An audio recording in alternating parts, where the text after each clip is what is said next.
Now live in 3, 2, 1. Hello again. Welcome back to the achinlabs channel. Still don't know how I'm gonna pronounce that. Here's my opening message for you guys. We're playing Final Fantasy Crystal Chronicles again, and I forgot to update the Twitch information. Whoops. Well, while I do that, let me make a quick announcement. I've decided that going forward, I'm gonna be building up multiple characters, one of each race. And you guys can help me pick which character to play as for the duration of a year.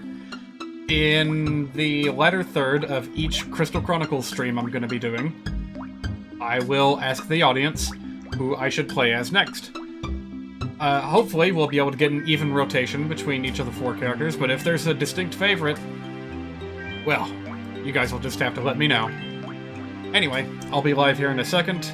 Just give me a bit, and I'll catch up with you guys in a minute. See you then.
Alright, that should be about good. For those that don't understand what I'm doing here, I'm leaving like a little announcement at the beginning of each stream now for the people that just stumble onto the front page of my channel by accident or whatever. And I'll try to come up with something of use to put in there, even though I kind of just improvise it every day at this point. And then I give a little break of a couple of minutes to let people sit through the stupid ads or whatever after I've sent out all the announcements, and, you know, a couple of minutes, 3 to 5, should be enough for the early responders to get in here. Oh man, I already miss that little video transition. I'm gonna have to come up with a new one. But I don't want to break out my editing software again just yet. By the way, for those that may or may not be curious, I used this software known as DaVinci back when I was making the Earthbound highlights video. Alright, I was afraid that the game volume was really, really quiet. Turns out it's just this particular music track. Let me see here. So, this element is Earth, and I'm pretty sure on year 2 there are no options for getting Earth. Oh, never mind. Huh. Well, I guess if we wanted to, we could do Tita, followed by whatever is out to the west, but I really like Machete Manor, so we're gonna go here first. Also, this is what I mentioned at the announcement at the beginning of the stream. So, check it out. We have these 4 characters. I made them before the last stream, but I didn't, like, do anything with them besides send them all through a test run of Riverbank path. Today, I built them all up such that every character except for Sven here has 6 artifacts and, like, basic equipment upgrades. So they will all be good at the start of next year. They will be all on par with Sven here after we finish with Year 2. And when Year 3 begins, which will be before the end of this stream, you guys can help me choose who to pick. I'll go over the particulars later, once we actually get some people in here. But for now, gonna stick with Sven. He has not been built up all that much, so he's pretty much a typical Uke character so far. Which means casting magic, quickly and effectively.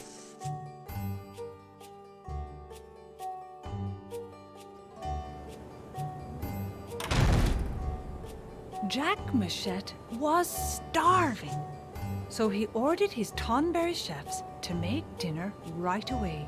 But when Maggie awoke from her nap, she was furious to find the table bare. "How dare you forget my dinner?" she bellowed at her husband. Jack knew the trouble he was in, so he demanded the chefs make great haste.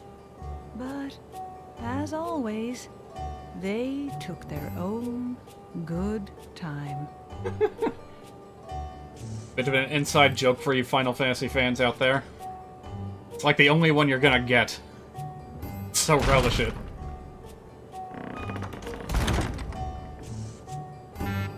Huh? Huh? I thought this was Machete Manor. Now it's Jack Machete? What? Whoa, whoa, whoa, what happened here? Is there any way I can, like, see the level name or something? Oh boy.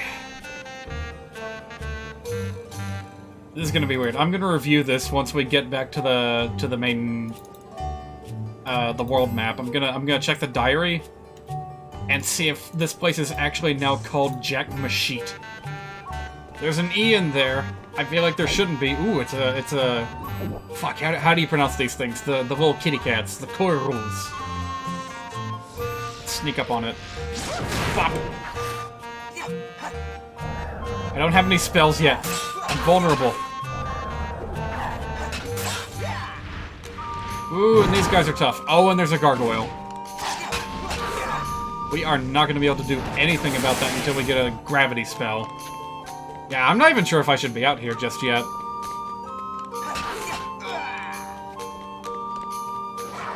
I'm pretty sure all the spells are locked away inside the individual rooms. Oh, jeez. Okay, I'm in trouble here. Those gargoyles just have elemental spells, like, imbued in their breath attacks. Could be very nasty if we get caught up in them. And look at me, I'm flanked on both sides by these things. It's a miracle I'm still alive. I just want whatever that cat was carrying. Chocobo pocket. Alright, I'll take it. Now get me the hell out of here. Oh, here's a cute little puzzle. Hope you know the inherent properties of the race you're playing as, because you need to know their symbol, their insignia, if you wish to step upon this panel. Kinda weird and unnecessary, given that, you know, there's a lot of doors. Very strange that that's the way that you open all of them. Hey, it's Maggie! I forget if she actually tries to hurt you if you're in her room. Hello. Little pest, off with you! She kind of looks like Rita Repulsa to me. And this room is giving me major Luigi's Mansion vibes. I kind of want to play Luigi's Mansion. But I also want to hold off until next year because I want to look further into the whole, first-person Luigi's Mansion idea. I haven't really accrued any leads, Aside from that one, like, Reddit post that was talking about Luigi's Mansion in VR, which still completely blows my mind. Like, you gotta assume, if there's a VR mod for Luigi's Mansion, then first-person mod must have come first, right? Yeah, who knows.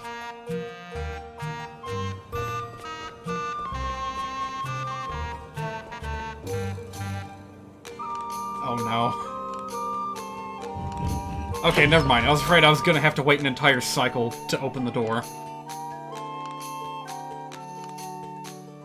Oh goodness. Oh goodness, this place is full of rooms, and therefore loading screens. Uh-oh. Also tonberries. They may be slow, but don't count them out. They will give you a nasty poke, or at least they would, except for the fact that I've gotten, like, the best armor for this point in the game for all playable characters. Oh, we can actually skip a few rooms. I'm gonna go ahead and wait for this to open before finishing the exploration. Because there is something interesting going on with the walls, and I want to check that out. Yeah, come to think of it, I had noclip.website up earlier. I wonder if Crystal Chronicles is represented in that lineup somewhere. Because I would like to, you know, move the camera around in this room. This is Jack's room, I guess. I don't know why there's water in that window. Also, I'm experiencing Joy-Con drift today. It's the very first time for these controllers since I bought them back around, like, April. None of my Joy-Cons have lasted longer than that. It's honestly kind of impressive that these held out as long as I did, considering the frequency with which I've been streaming with them.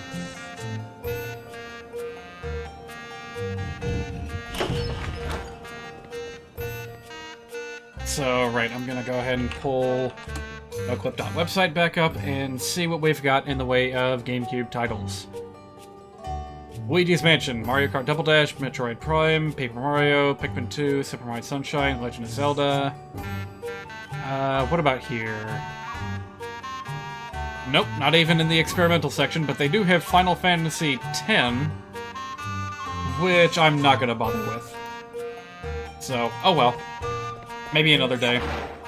Or I could, like, hit up She Says and, like, find out personally what all I need to do in order to boundary break this game myself.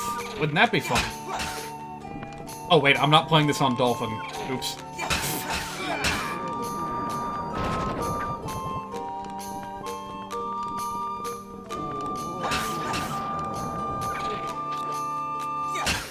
I don't think I've ever seen the Tonberries use that attack before. It's like they're trying to cast a spell with their knives, but... well, cleavers, whatever. But it doesn't quite work. Like, I don't see, like, where the spell would land. This might be important. Let me go ahead and read it. Soon after the coming of miasma, terrible fiends began to appear. This is the library of Jack Machete, who is himself a monster. It would be very fascinating if these were all histories of the existence of monsters. Trees of myrrh began to yield their due only after miasma had deluged the world. Is that how you say that word? Deluged? Deluged? Whatever. Long ago in a distant land, there was no miasma nor monsters. Our folk were blessed with the Crystal Zara. See, now that was written from the perspective of a human. Why does a monster... what does a monster need with these books? The mind wanders. Like, honestly, they seem civilized enough. I'd like to think that we'd be able to get along with these, big, terrifying creatures. But chances are they just want to be left alone. Alright, so by the way, I'm pretty sure that's where the boss room is. Like, once you go in there and then come back out, you fight the boss immediately. So yeah, you can speedrun this map really quick if you want to. But, of course, in doing so, you'll miss out on a lot of goodies. I'm gonna go ahead and take a bet and say that the gargoyles in the courtyard are carrying the, at least 2 of the artifacts that we need.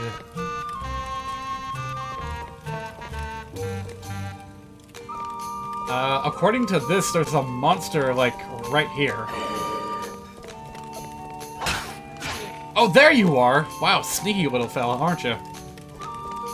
Maybe he was falling asleep on the job. Ow. You got me. Yeah, it's kind of a shame that the Tonberries aren't even more overpowered. Oh yeah, let's keep an eye out for Moogle nests, as well. I keep forgetting to do that.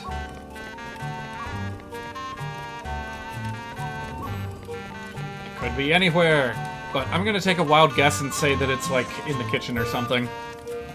Also, I have gotten, like, nothing in the way of spells. I guess that's part of the challenge. In getting the artifacts on this level is finding the spells necessary to cast gravity. Otherwise, you're going nowhere fast. Especially with a uke.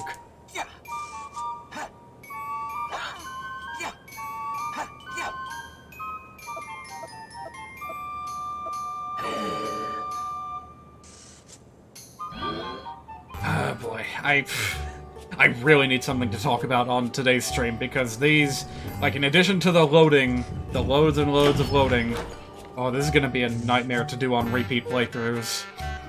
We've also got to wait for the buttons to change to the races, the race icons.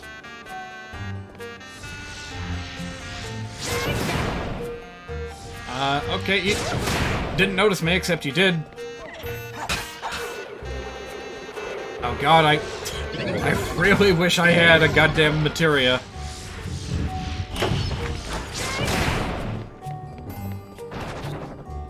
Meat.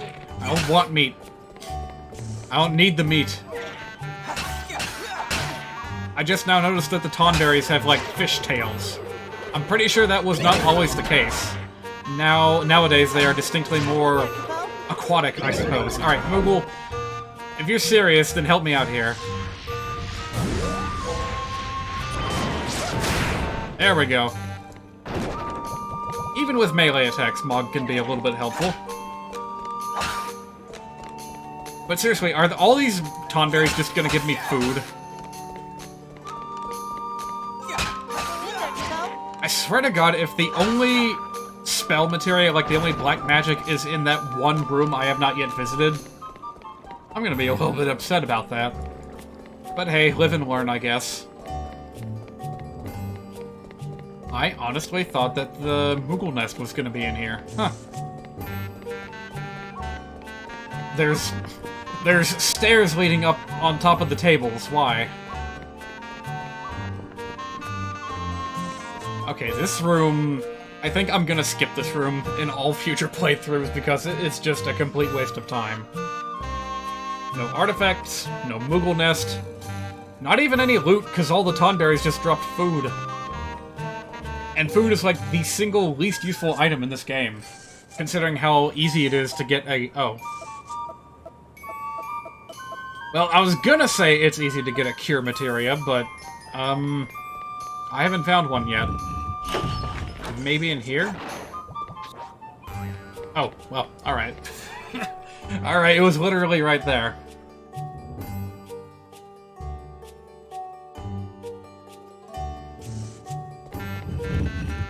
Yeah, let's go ahead and open that up, save ourselves the wait later. Here we have some kind of... oh, hey! You're different. This is like the one enemy in all these rooms that's different.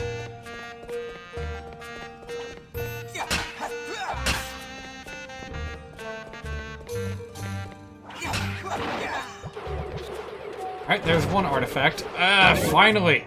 Finally a spell that I can cast. And I missed. I hate it when I miss. Alright, I'm gonna need one more black magic thing. If I'm gonna take down those gargoyles, thank you.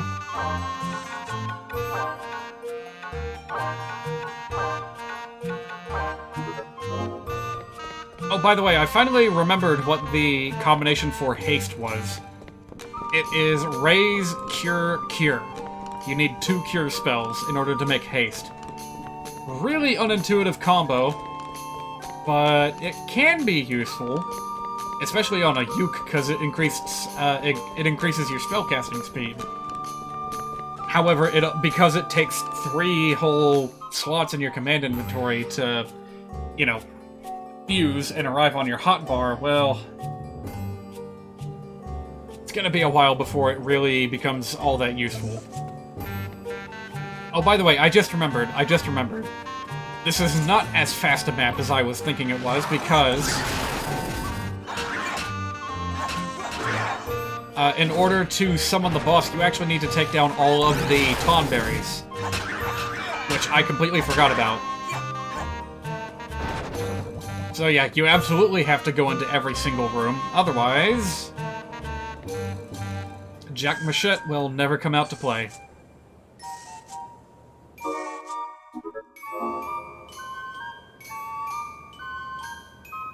Wait, how many artifacts have I found?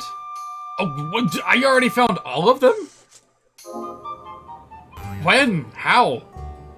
Alright then. Well, what's gonna be left in this room?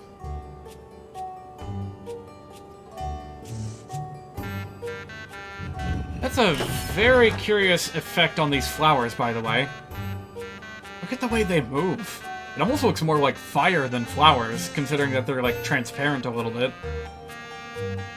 Fascinating.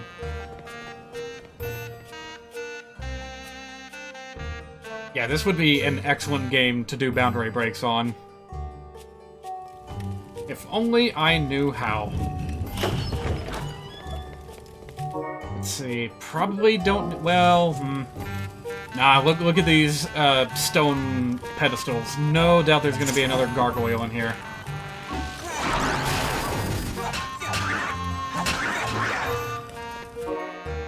Actually, there might be yet another one. Just a little bit further to the right.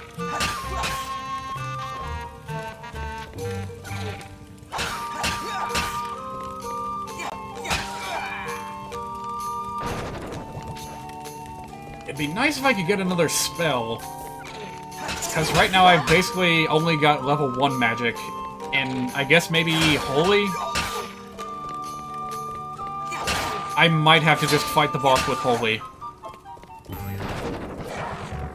But it's better than nothing.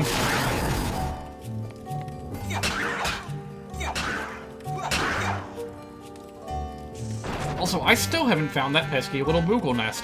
Hang on, I think I remember where it is. It's a really sneaky hiding spot.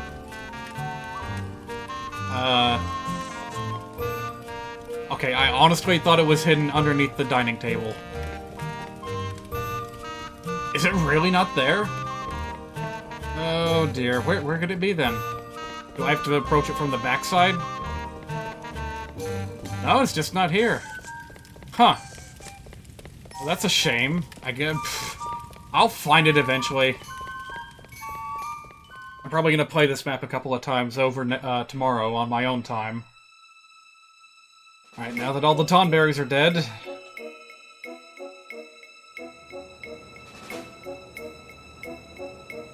didn't we just come out of that door? Alright, well... Oh, that's not Jack, that's Gigaslord. Excuse me. This isn't just an ordinary, boss encounter. No, he's, like, furious that all his, chefs are dead. They may have been slow, but their cooking was damn fine work. Honestly, I don't blame him. Why did we come in here just to, like, screw around in his kitchens? It's one of those days where you question your actions and you think, oh, wait, the baddies. There we go. And a cure in here, and we should be good. Actually, you know what? Slow might be a problem in this battle, so I will go ahead and slap on clear as well, just in case. No, not cure, you dum-dum. Okay, there you go. God, this boss is going to be a nightmare to fight with melee characters. Ah, yes, don't forget about Maggie.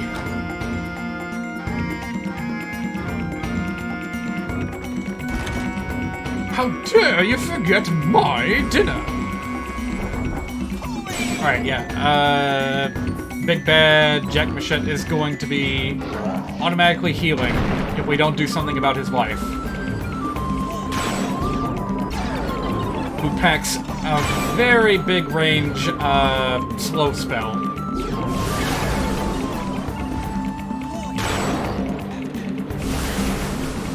Yeah, you know what? Even with slowness active, that's not all that bad. As far as, like, casting time goes. For moving, on the other hand, it's a big problem. I can't see. Jack is so big that he's effectively providing cover for Maggie.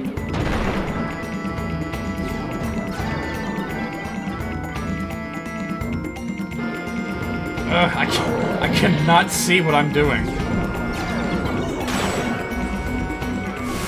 Steer clear of that... Oh, jeez. Steer clear of that breath, by the way, because... Golly, that can hit me from all the way over here. I remember that the Marlboro used that attack occasionally, and it didn't seem to reach that far.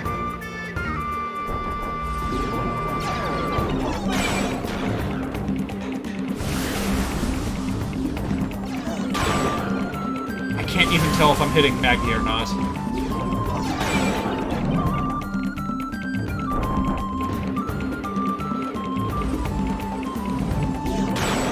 And she doesn't even attack all that much, does she? She's like the monster's support party member.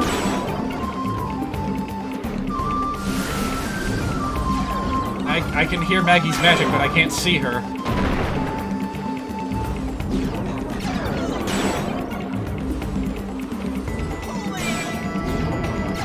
Seriously, Jack, will you get out of the way? I can't see shit!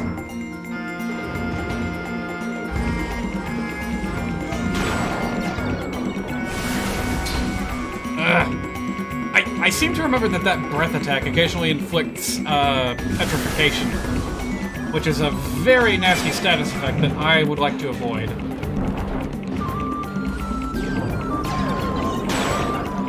How much health does she have?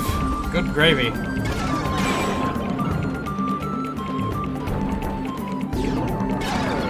Oh, get this off of me. What an annoying boss fight. And that slow... That is such a ridiculously long-range spell.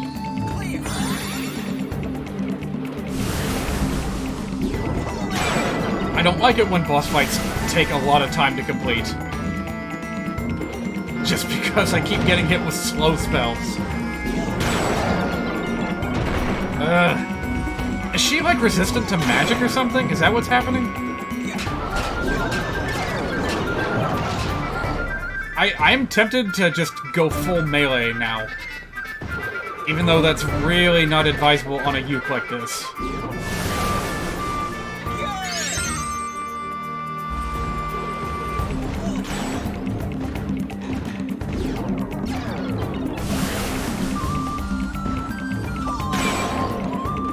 It might seem like a waste of time to attack Jack, but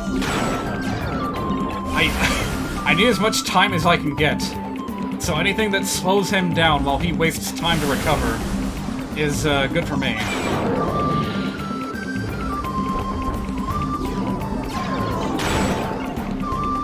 Did I get her? Nope, she's still going. It can hit me from that far away. I hate that spell so much. Seriously, screw off with that!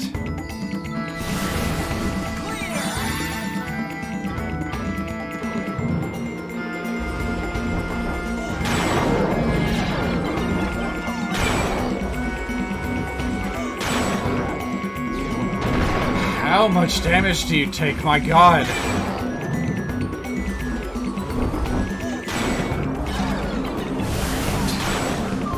I know my uke's damage is not that great, but alright, I'm starting to wonder seriously wonder if Maggie just has an innate resistance to holy or something, because this is getting ridiculous.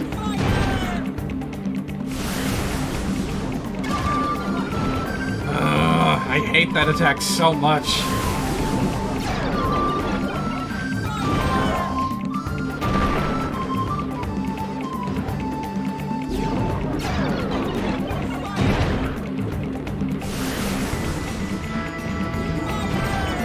I almost wish that the battlefield had, like, a grid pattern in checker tiles on it, so that I could better gauge how far away to...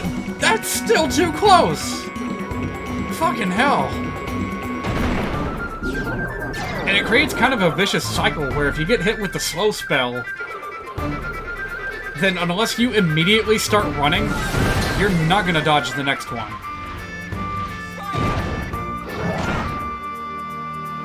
Okay, I think she's done. I think she's finally done. She ran away.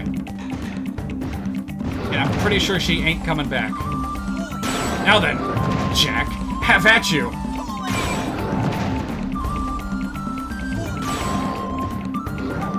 That punch is about the only good attack he's got. Everything else is way too slow.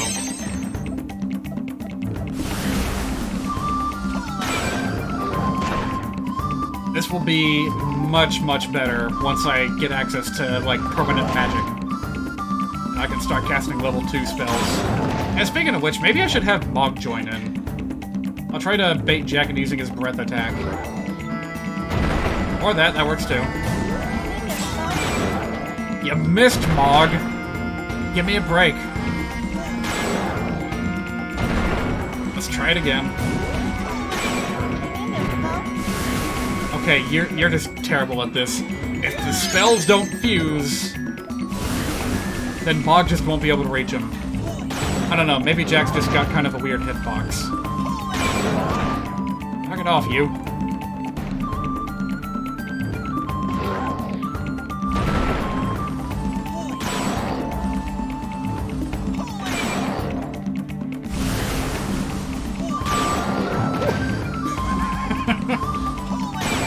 It spooks me when they go immediately into their next attack animation.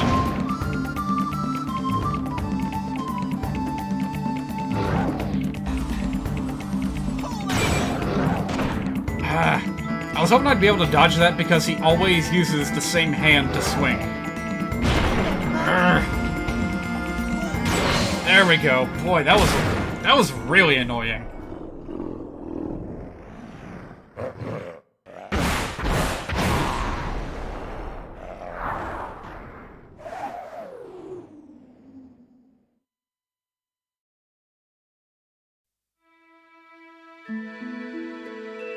We could have just gone to the courtyard this whole time. Why did we have to murder the Tonberries? In fact, you know what? I think that the character actually mentions this in their diary entry.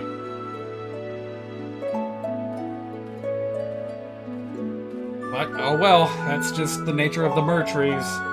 They always grow in the most inconvenient of locations.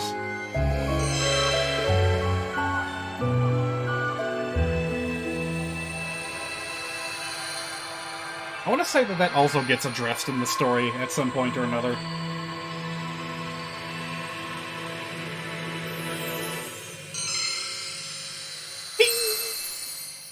Doink! That might make for a good intro clip.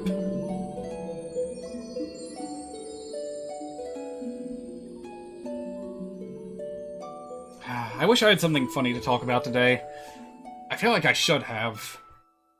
I spent quite a while just flipping through stuff. Well, it ain't exactly funny. In fact, it's actually the opposite of funny, but, there's a new YouTube channel in town. Except not really. More like a new YouTube series. Here you go, Capo. I think it's called Good Vibes Gaming, or something like this. Let's see here. Bought a seed for a new flower, hope you like it. Thank you. I don't know if it matters, but I guess I'll send the family some gil. What? That's a strange way of inputting money. but alright. Why is that an option I've got your reply, when you're Kupo. done with the letter? Oh, do you want to go back and read the letter that you just replied to? So long, Kupo. That text box does not need to be there.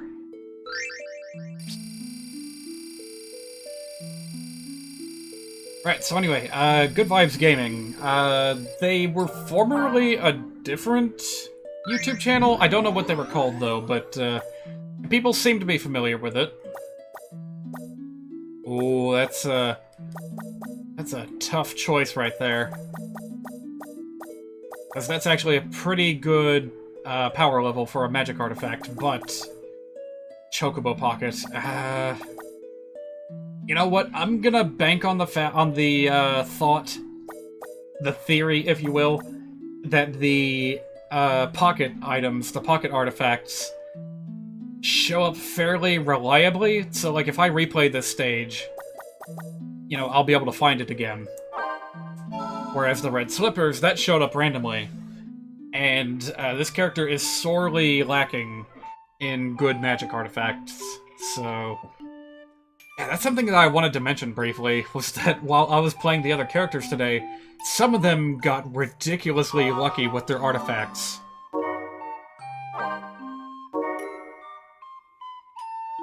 Saki here, in particular, managed to find the Dark Matter, which I think is, like, one of the rarest, if not the rarest artifact in the game. And it gives you a whopping 5-point boost to your magic power. It's crazy. So, yes, Saki is right now officially a better spellcaster than Sven here. By the way, gonna go ahead and just jump right into the next level, hope y'all don't mind.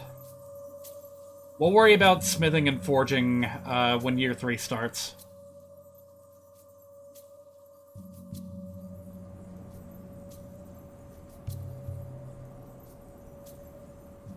The sun once smiled on this village more than any other. But one day, their crystal's blessing faded. Ah, listen to that Villagers sound. eagerly awaited their caravan's return. But for them, the crystal would never shine again. It is said that not a single one of them tried to escape. All stood fast, waiting for the caravan, hoping to the very end.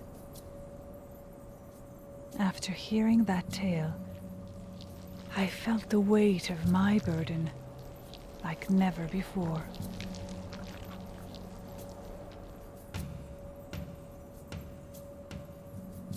So, yeah. After the lighthearted whimsy of Machete Manor...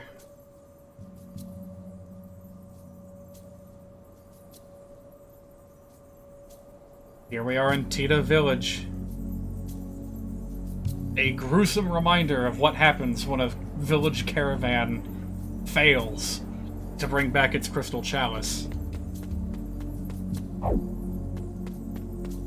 Isn't there a signpost around here somewhere? Oh, since we've got undead enemies in this level, I have to try to remember to try casting Cure and Raise on them. The sunniest village anywhere. Oh dear. Alright, what do we got down here? One of these little bayonet dolls and giant caterpillars. Oh, I actually caught him. I don't know what that attack is, but apparently it's instant poison. Not good.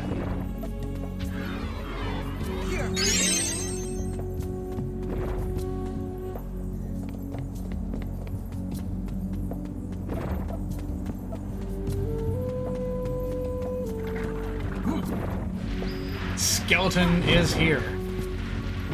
He doesn't look very skeleton-y, does he? He actually looks more like a robot than a skeleton. I'm gonna have to take a closer look at those fellows next time I get a chance. I don't think it matters, but sure, let's go ahead and change our element to wind. See if that does anything fun later. Can I, like, walk up here and get, like, a better view? No, but yeah, every single house looks like this, just completely ruined and overgrown with fungus. In fact, now that I look at it, like, there's no grass here. This is all growth-related fungal growth. Kind of reminds me a little bit of the recent additions that they added to the... Additions that they added. You know what I mean. The new, like, subzones in the Nether in Minecraft, which I have not yet seen. I have not yet actually, like, properly explored the Nether enough to witness that myself. And I am in dire need of better magic. This is... The range of these spells is just not gonna cut it. I need stuff that can hit a whole group of enemies.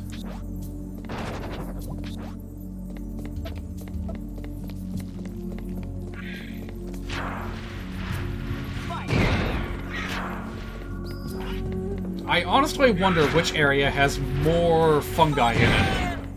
Tita or the Mushroom Forest? It'd be really crazy if this place won that contest. Oi, mate, do you mind?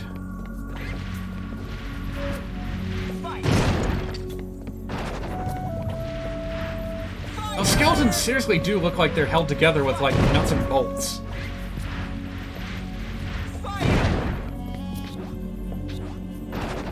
I wish I could take a closer look at their models.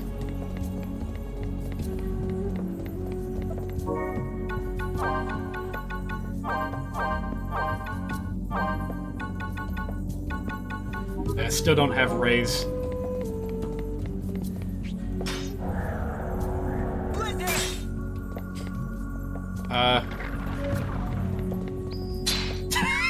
Took long enough.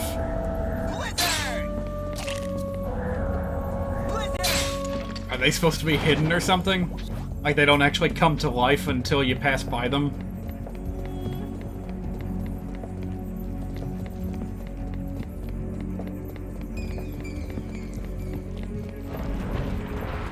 Golly, it should go without saying, but... yeah, this place is absolutely one of my favorites. It has, like, my favorite spooky, like, abandoned, ruined place. Like, just all-around excellent scary music is what I'm trying to say here. The atmosphere in this level is excellent. Christ, these skeletons are fast.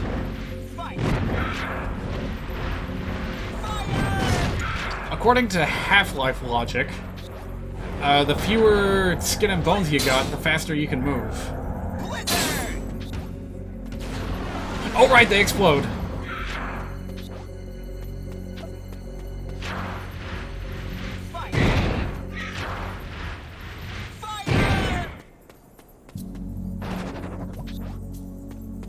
Crossing my fingers on this level, hoping that I get the Moogle Pocket, or whatever it was.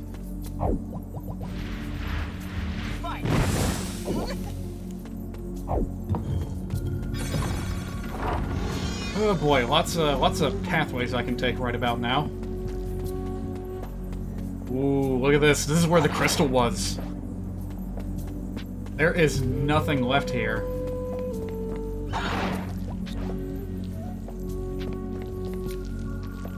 Finally found out what was making that noise. It's that big-ass mushroom. Is that what became of the town's crystal? Who knows?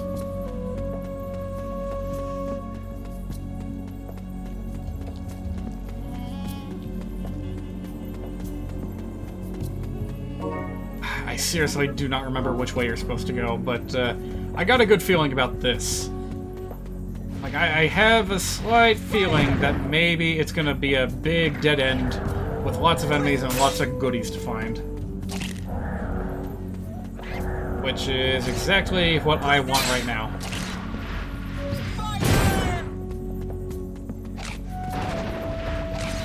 Yes, I know, I'm just eating all this damage.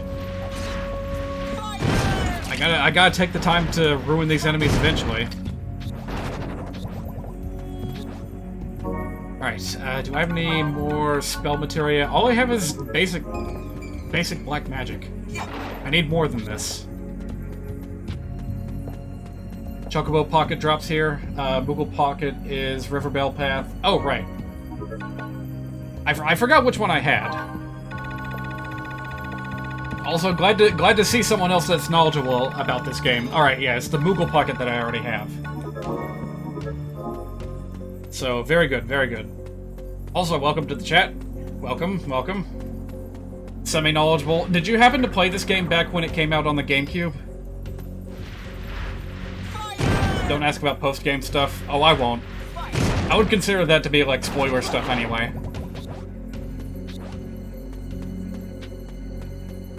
Actually, wait a minute. I didn't even know that... Wait. When you say post-game, are you talking about the stuff that was added in the remastered version? I can barely even remember any details about that. Yeah. Wasn't there supposed to be, like, a whole new dungeon or two?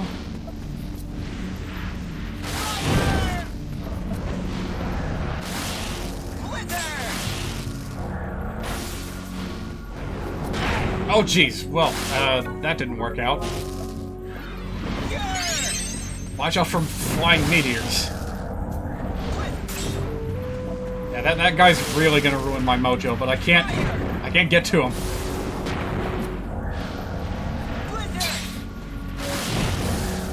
Oh god, you beat the GameCube version on year 52? When you phrase it like that, it makes me laugh at the fact that the characters in these games don't show any signs of aging. Just get out of my way. How did the bomb take the longest out of all of them for me to kill? Ugh. But anyway, I actually did not ever beat this game. I still own the original GameCube version. Still got the disc for it. And I might actually have considered streaming it if the remake didn't come out. Well, remake, remaster, same difference. Do you remember how to fuse magic in single player? I do. But I only have one of each kind of black magic right now, so I really wish I had more. I don't think I've even found Rays yet. No, oh wait, I have double fire. When did that happen? Alright. Well, thank you for prompting me to check.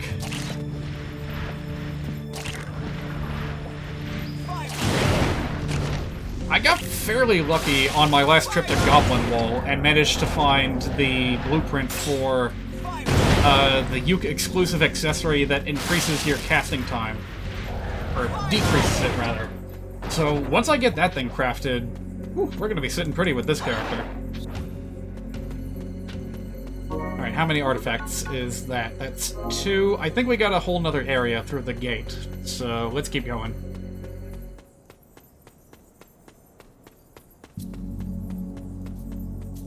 Alright, so I never beat the original game on when I played the GameCube version, but I did figure out the desert puzzle.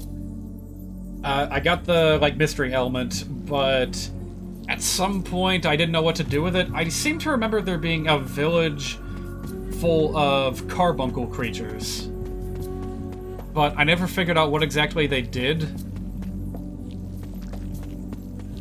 And anything beyond that, I'm just completely clueless about.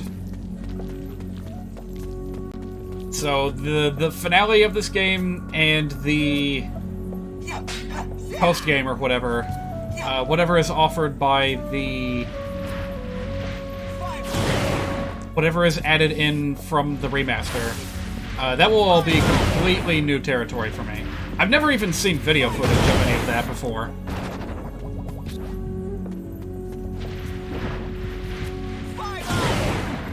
So yeah, that'll be exciting. I'll finally get to see the end of this game with my own eyes.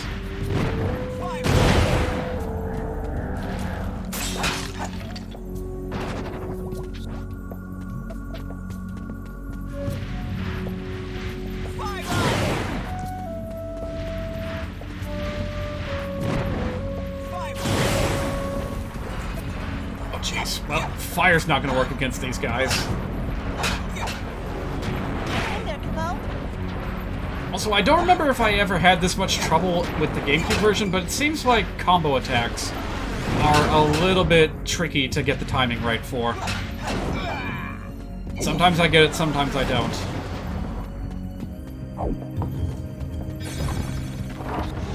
By the way, I don't know if it says this anywhere, but I am playing the Switch version of this game, which I kinda wish I wasn't, because the online multiplayer, I have tested it, it's atrocious on the Switch game, on the Switch version. I played the Lite version when it first came out, and tried the Riverbank path with another person, just one other person, and it was so awful. I swear there was, like, at least 2 seconds of delay between what I was doing and what was happening in the game. Made coordination with the random guy online, hey, Chocobo Pocket, completely impossible. Even more so because, you know, it's a random dude online. We weren't using voice chat or anything like that. So, as much as I wanted to do this game in multiplayer, that's part of why I was excited about the remaster version. I, unfortunately, just really can't enjoy it properly.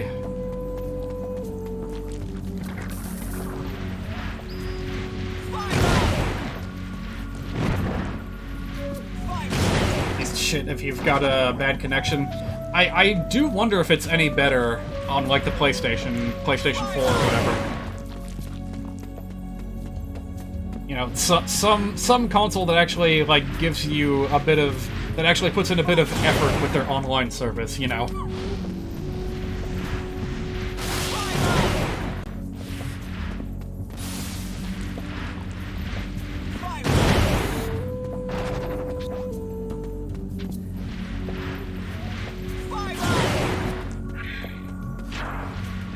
Whoa, look at these things.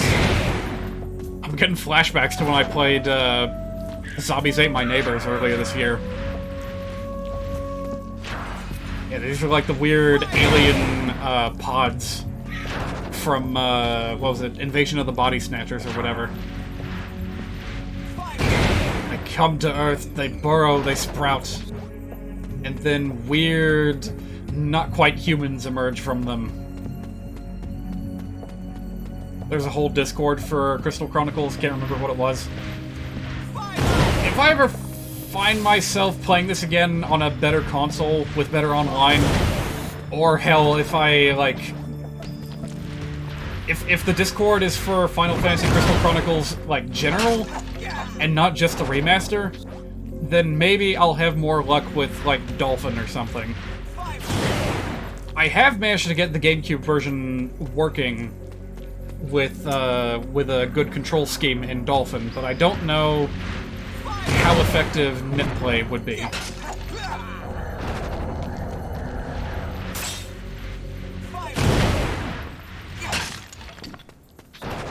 Again, if this remaster had not come out, I might be looking into that right about now. But this is a lot easier for me, so this is what we're gonna do. The Discord is for both versions. Alright, that's good. I know there's something in here. Ooh, can I just pester this guy from here? Oh, no, he's got lightning. I was gonna say, isn't that caterpillar too big to fit through this little wedge here?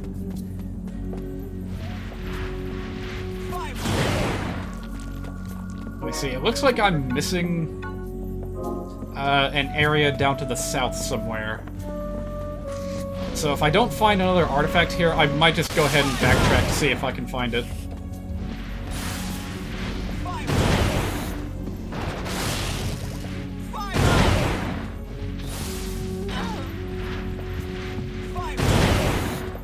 Well, since I have someone in the chat here that is familiar with the game, let me go ahead and ask you, what's your favorite race from this game?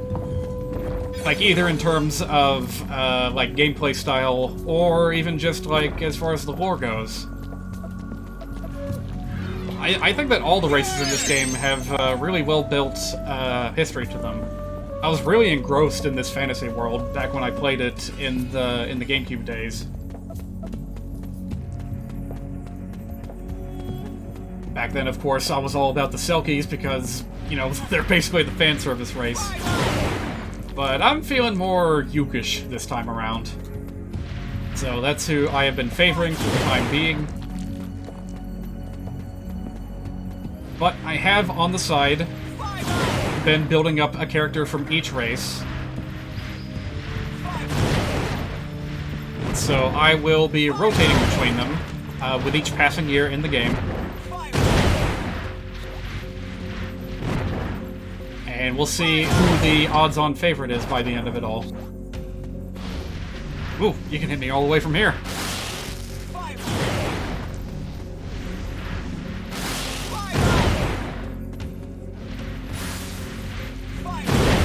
Man, I love that you can just nuke these things with 2 big fire spells.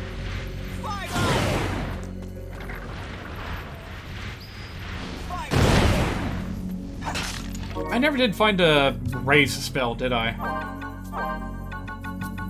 Nope. Okay, now I'm really curious if raise is instant death to the skeleton enemies. Wait, I think I might have just gone in a circle here. Yep. Nope. That last artifact has to be around here somewhere. Raise was at the left at the very start of the level. I'm pretty sure I got here from that treasure chest.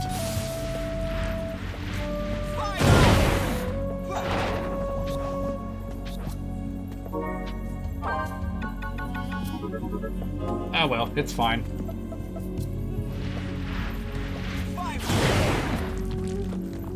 Anyway, I forgot to read the comment there.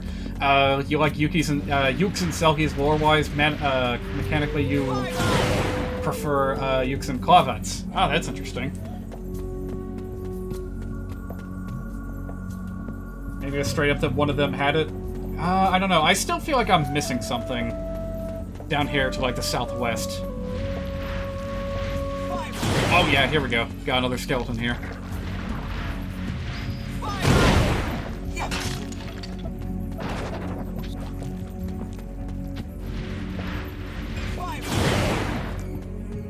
I gotta say, now that I'm replaying this, I'm finding the defense command to be overall less useful than it was before. Especially for Lilties and Clavats. Like, at least with Yukes, you can pretty much dodge anything. But when I was testing out the other race characters that I've been building on Riverbank, I immediately noticed that blocks aren't going to help you all that much in boss fights.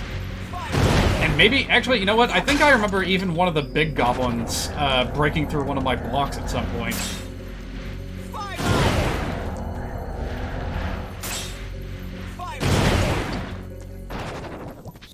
Now, Yukes, on the other hand, just go straight up invisible, and Selkies, I have discovered, have an awful lot of invincibility frames, more than you would think, when they do their backflip. So even if a monster attack just goes straight through you, if you haven't landed from the backflip, you will not take damage. You can completely ignore the Orc King's explosion with Yuke's defend. I'm gonna have to try that next time I enter that level. I think the first time I fought him, I managed to hit him enough to kill him before he exploded. And I also tried to dodge it with the Selkie's backflip. I think someday I will actually manage to pull that off, and that will be a glorious day. Reminds me a little bit of Super Smash Bros. Brawl, trying to dodge the red waves with a sidestep dodge.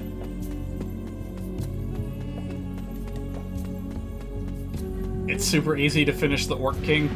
It is, provided that you've got the right gear for it.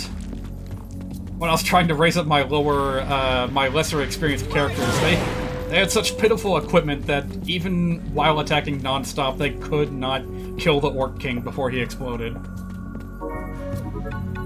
Alright, good. We have the last artifact. We are good to go. And I was just about to say, any second now, Mog's gonna ask me to carry the chalice. I want to know the exact mechanism behind Mog's stamina. Because it seems if you're constantly getting into fights back to back, then Mog just never ever gets tired. Did I already explore over here? Oh yeah, we're good. So yeah, I wonder if Mog's stamina just completely refreshes whenever you engage an enemy. Which would explain why he never gets tired during a boss fight. Alright, what's this guy look like again?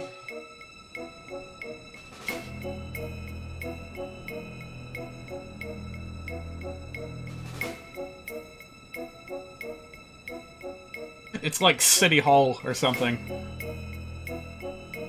Oh, but it's not just City Hall, it's a monster! Has the cordyceps fungus gone too far? Now they're even controlling inanimate objects.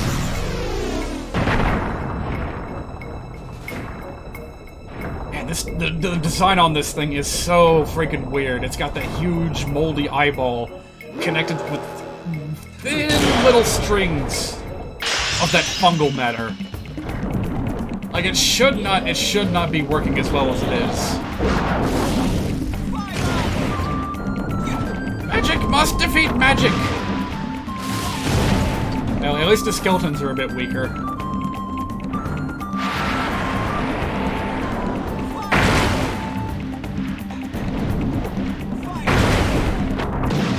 Is this Hell House from the Final Fantasy VII Remake? Oh no. I actually have no idea what you're talking about. I haven't seen that. I have not played Final Fantasy Remake yet. It looks good. I just don't have the right console for it yet.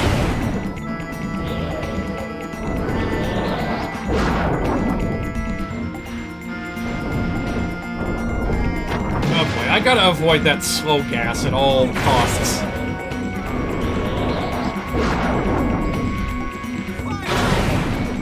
You guys revive quick, don't you?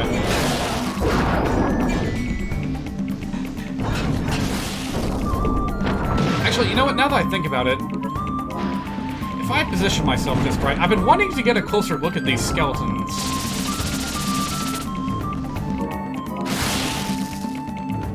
I feel like the best I'm gonna do is to get them in, like, freeze frame while I bring up the menu.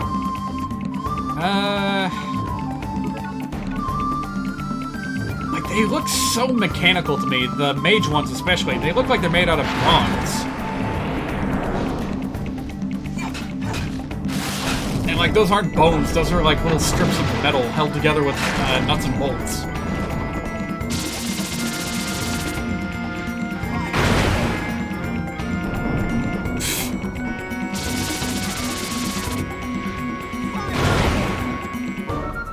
Hold on a second. How many times do I have to tell you guys, no bots allowed? Be gone with you.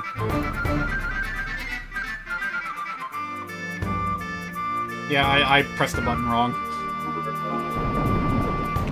Well, if you can't ban them once, ban them twice. It's like bronze and tin. I would love to have some lore on the monsters in this game. You know, bosses or otherwise. The designs on some of them are absolutely fascinating. I especially like that one golem enemy that shows up in the Veil Loose. But it's gonna be a while before we can run into that guy.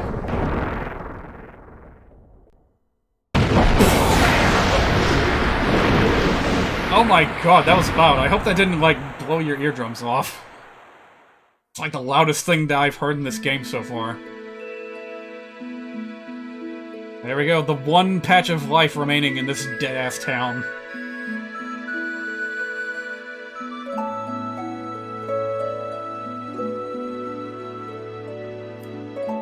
I missed that message before. The reason that Mog doesn't get tired is because he isn't moving when I fight. Oh! Is that how it works?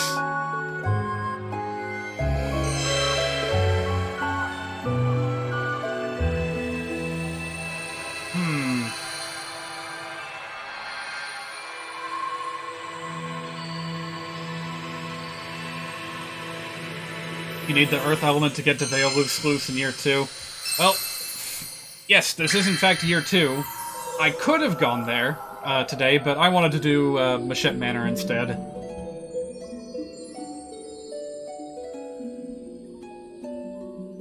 And boy oh boy, Machete Manor. It is so much more of a slog to get through in the Switch version because of how long it takes to load each sub-room. Like, I like the idea of the level, but that added load time really drags things down, and I completely forgot how long it can take to press the switches that open the doors. Here you go, Capo. So, yeah, not gonna be going back there unless I absolutely have to. And the boss fight turned out to be way more annoying than I was expecting. Like, Maggie just took so long to shred the health of, especially because I couldn't get any, like, you know, double spells. The best I had was Holy, and that seemed to barely do anything against her. Realties, the way they bounced the chalice on their heads, I thought they had thick skulls or something, but they were just wearing helmets. Wait, what? This is from a family member, so... Do I play along and act a little bit racist?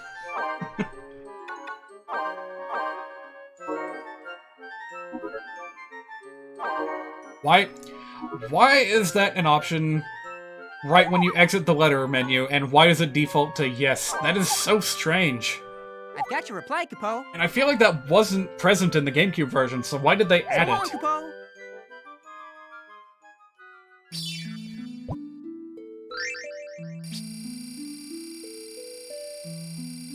Boy, you know what? I just keep drumming up complaints about this remaster version.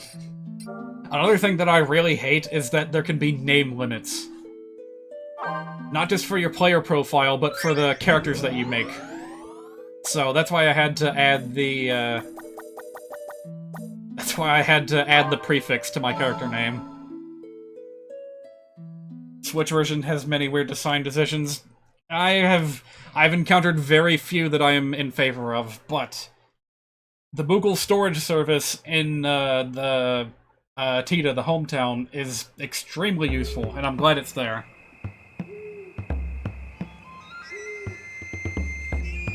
I can't remember any of my other nitpicks, and I don't feel like I need to, because sooner or later they're gonna come up again. Whoa, that looks weird.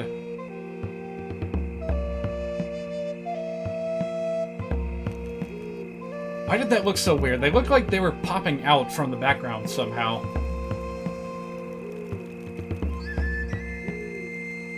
You can't name your alchemist Nina? What?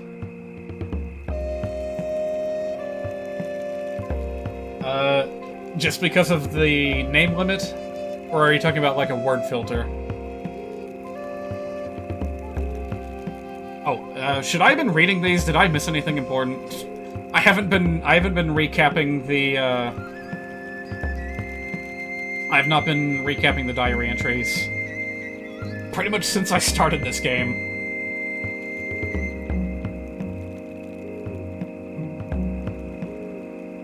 Okay, here's another point in favor of the remaster. The diary has categories. So if you want to specifically read about a certain subject, you can just go straight to that and catch up on all things pertaining to that, which I imagine is going to be essential for trying to figure out the desert puzzle. And here's another complaint. The cutscenes are, like, out of sync with the music. In the original version, like, right when the music cut out was when the ceremony happened and the little crystal magic happened. And here is just so jarring to have such a big delay with the music. And speaking of music, this is not going to come up again, but I'm going to go ahead and mention it. I don't like the new song. I don't like the new intro song. Like, yeah, it's technically about the same as the original, but the lyrics are just... They fall on the wrong beat so often that it just takes me out of it entirely and makes me like, no, it's not supposed to be that way.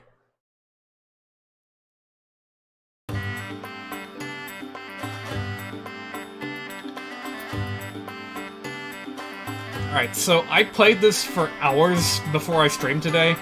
There's gonna be a lot of diary entries. I'm gonna let this go through one pass, and then I'm gonna go ahead and skip. The new intro lyrics are disgusting.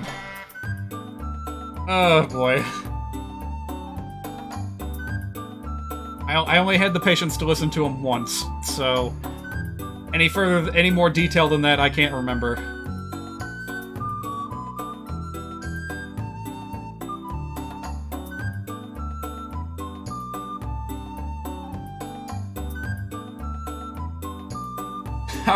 How can I even focus on the diary entries? The dancing is too much fun to watch. Oh, hang on a minute. Actually, where's the lilty kid? I want to see how the weird little armless boy dances. Oh, there he is.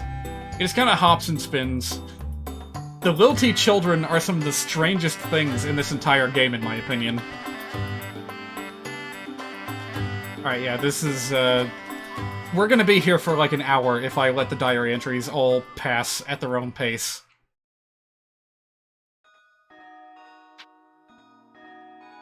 That being said, I do want to quickly go back to the Machete Mansion, what was it, Machete Manor? I want to go back to that diary entry and, see if the player character feels as bad as me about killing the Tonberries.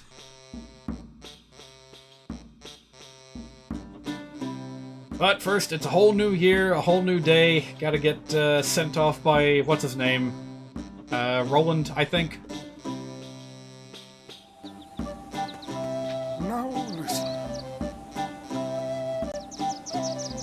Alright, river crossing is now available.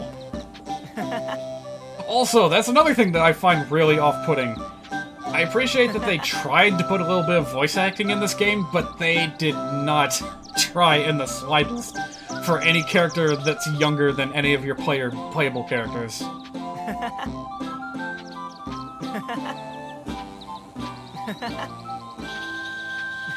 Okay, I guess I'll have to go to Alphataria to hear the rest of the voice lines, but they all sound like that, and it's weird. Oh, yeah, I guess I gotta talk to all the families with my player characters to get their allowance or something. Alright, do I have anything that I can craft before I go on? Let me see. Warrior's Weapon, I think that needs a mithril.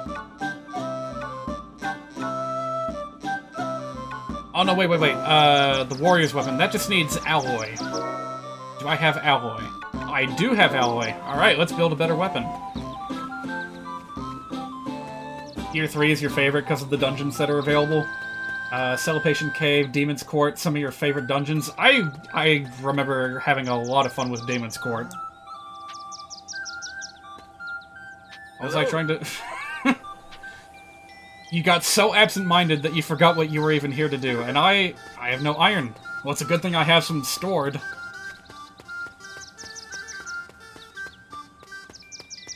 Oh yeah, do you have to actually interact with the tree? No. But I completely forgot. There are little spots in villages where you can get free items. And some of them are actually surprisingly good, so it is definitely worth the trouble to hunt them down.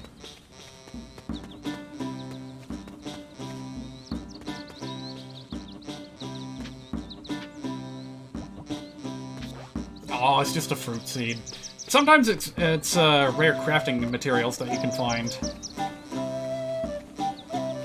Actually, speaking of which, let me get a refresher on what I need to make that accessory. The Wisdom Tome. I need a needle and a whisker. I guess I could grind the cats in Machete Manor? It wouldn't take terribly long. But not today. Alright, I forgot to take out the iron. So right, Demon's Court I have fond memories of. It's a very, very fun little puzzle where you go and track down the enemies that are carrying the keys to enter the boss chamber. Celebration Cave, on the other hand, I don't especially want to go back to because it takes so long to navigate. Like, I'm gonna be drawing a map, or at the very least soliciting a map when I go back to that.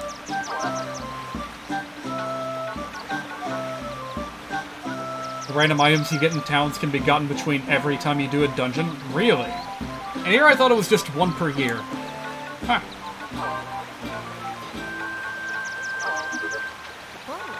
Well, I don't think I'm going to be going all the way out of my way to find them, especially because they can be as worthless as fruit seeds, but, no, I need the blacksmith. That's very good to know.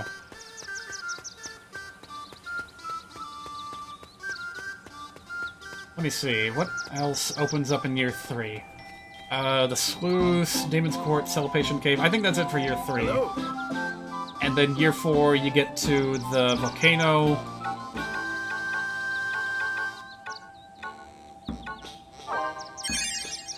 And I think also the swamp and the temple.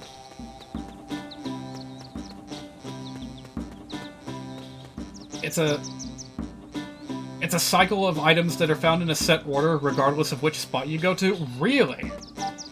It's a set of 25 items, and on the 26th, it goes back to item 1. I had no idea.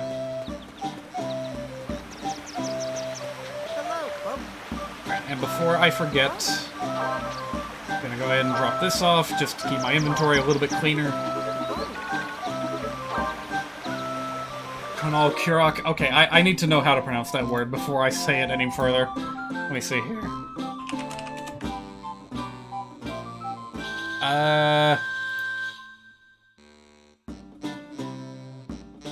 Boy, don't you love how Wikipedia has a pronunciation guide and it's completely unhelpful? And yeah, you can click on it, but it'll just take you to like an index of every vocal sound ever recorded.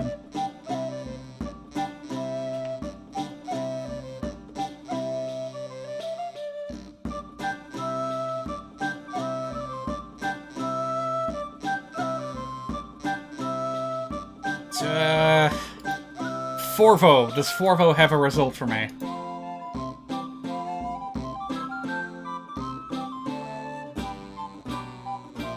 Korach. Excuse me? Korach. Korach. Sounds like Korok. You know what? I kind of like that, actually. We'll call it Kunal Korok from now on. It's not only the longest, but the most annoying. Oof. I don't remember much about it, but the annoyance, I feel it in my bones.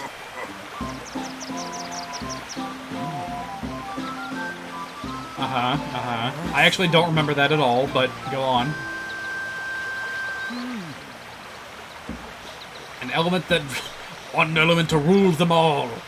One element to find them.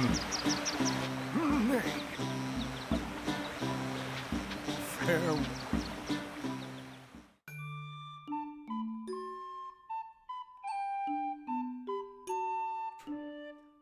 Yeah, it's really bad. Oof. And yet you have to, like... Don't you have to, like, grind on that level to find a certain, Magicite item? Cycle 3 is required for a Raise Ring. Oof. That's why I was never able to find that stupid thing. And I never completed it 3 whole times. Next job is... Oh, that's a good one. Thanks to the remastering of this game, at least I now know that Old Man, Megar does not actually change his mouth texture when he talks. He just... his lips just stretch as the geometry of his chin moves around. You're the best, boss! Whoa, when did you get here? Hello, it is me. You've been eavesdropping! Yeah, what's it to you, Mono You're Kid? quite talented. Hey, whose side are you on? Vengeance? Murder? Murder?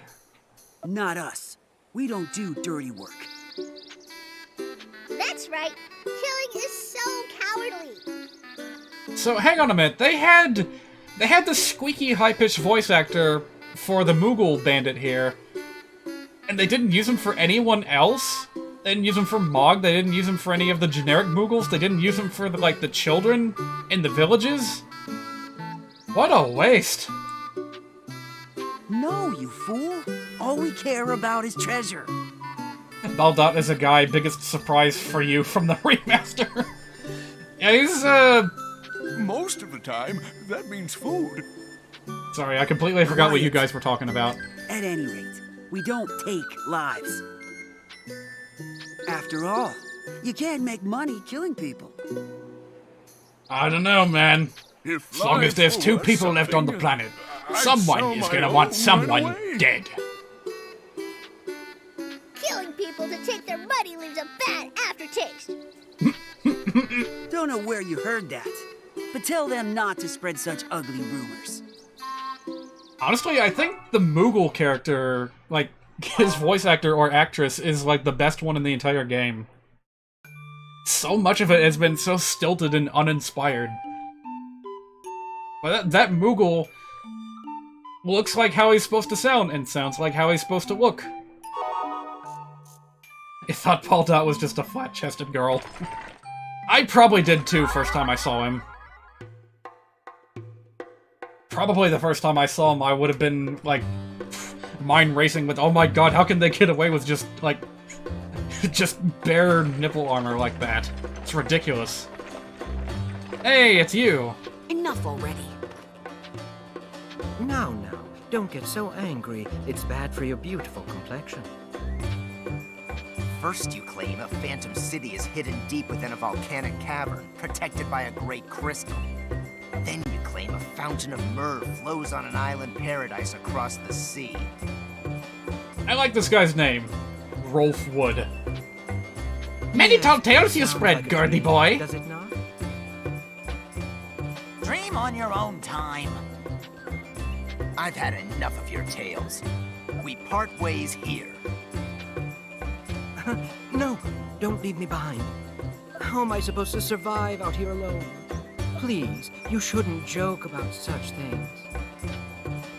Who's joking? You'd better go find your island before the miasma gets you. Jeez, that's Oh, harsh. Come now. Let's change the subject. You're starting to sound like you're serious.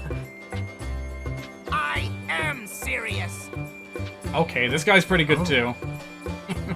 Well then, enough of the island paradise. Have I told you of the legendary treasure hidden beneath the desert? That does it! We leave him! Oh, come.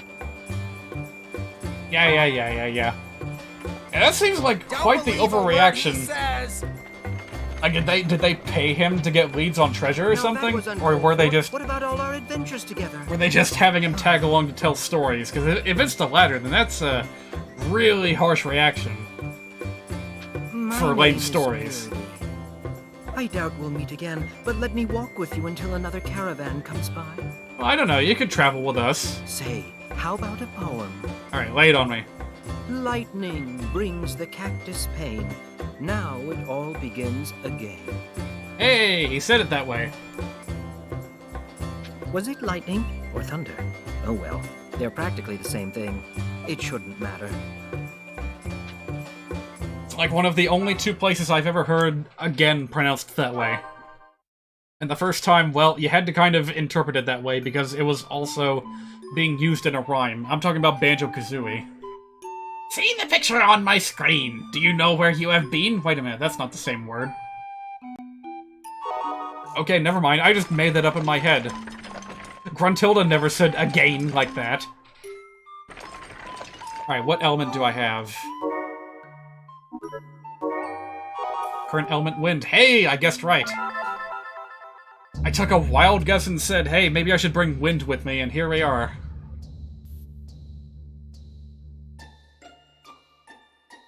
Banjo-Kazooie, yeah. Glad to see another fan in there. Yeah, Banjo-Kazooie's fucking great. It's a shame that we never got the like, rare replay collection on a Nintendo console. Oh, isn't it true what they say, that at this point the Xbox has more N64 games than the Nintendo Switch? That made me burst out laughing when I first heard that, but I think it's actually true. Just because of the rare replay collection alone. They got Banjo-Kazooie, Banjo-Tooie, what was that other one? Jet Force Gemini? Perfect Dark, maybe? Like, that collection alone has some pretty good classics in there.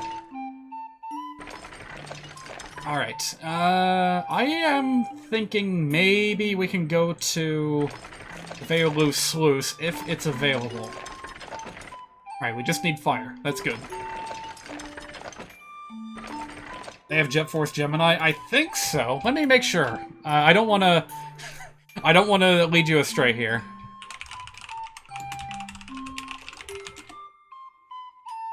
Let me see here. Blast Core, Cobra Triangle, Jetpack. Yeah, they got Jet Force Gemini in there. Along with some others that wow, actually, this is a huge collection.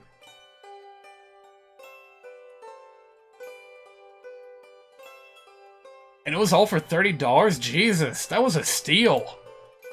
Like, just the Banjo-Kazooie collection would have been enough, but my god. You get Battletoads, you get Grabbed by the Ghoulies, you get Conker's Bad Fur Day. Wow. I forgot that was in there. Ugh, I want that game now. Dang it.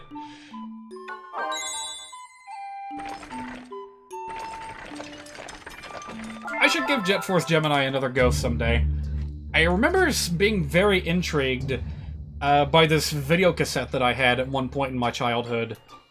I think it just had, like, a bunch of rare games that were coming to the Nintendo 64. So it was like a promo video, kind of drumming up the whole experience.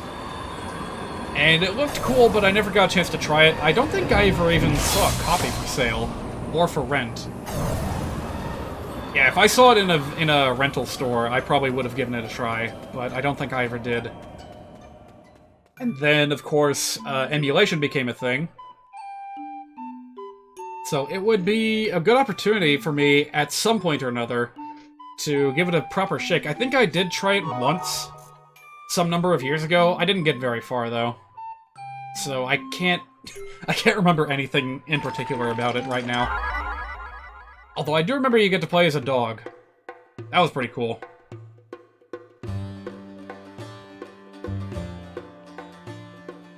Fun fact, Bloodstained Curse of the Moon 2, which I played last month and have not yet finished. Hello there. Nice weather we're having, isn't it? Also has a dog as a playable character. And look at the scenery.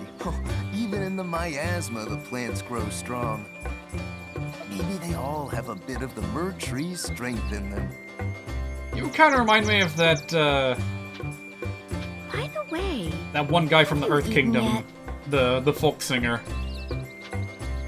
We're going to stop here for a meal. Why not join us? We've got produce fresh from our fields, too. Okay, I guess the food item is random. Yeah, sure, why not? I'm planting some seeds from what we ate. The soil is fertile here, so I reckon they'll grow nicely. You're going home, going home. You're going to sleep. I would certainly hope that you're home before you go to sleep. You gotta get up early tomorrow? Alright. Thanks for dropping by. I'll be playing this for the rest of the month, so come by again if you feel like it. Drop me a personal message if you have a preference on which character race I should play as next. Oh, wait a minute. Wasn't I gonna, like, do that at the beginning of the year? I completely forgot. Yeah, I was supposed to, like, stop at and do things in the hometown. Oops. I completely forgot about that. Oh well, it's fine. I don't think any of the other characters have anything to upgrade just yet. They're all pretty well topped off. They all have 6 artifacts. And so does the Uke that I was playing, so everyone should be about even right now. Ooh, I can already feel a bit of the desync happening. Let me go ahead and fix that. Yeah, capture card desync. I hate it. I haven't found the cause for it yet. Best I can do is just refresh the display, and that tends to fix it. You know what? I'm kind of feeling this little character right now. Like the little ability with the red mask and the ladybug backpack. Or the ladybug cape, whatever, mantle. Whatever you want to call it. It's just so cute. I thought I was gonna hate playing as the Lilties, but you know what? There is some merit to having the highest attack stat in the entire game. Alright, good night, honkin' vroom. See you later.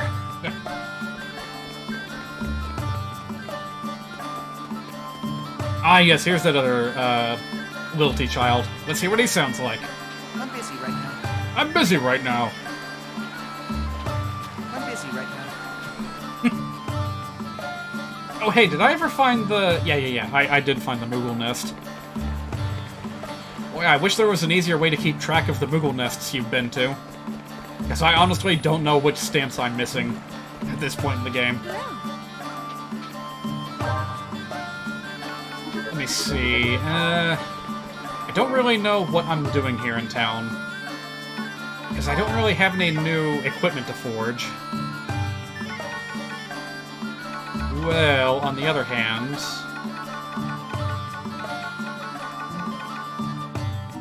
Hang on a minute, that said Master's Weapon. So, is that like a mithril weapon? Let me check. Oh yeah, I remember now. It's, the progression is Novice Weapon, followed by Warrior's Weapon, and then... whatever that was. Master's Weapon, okay.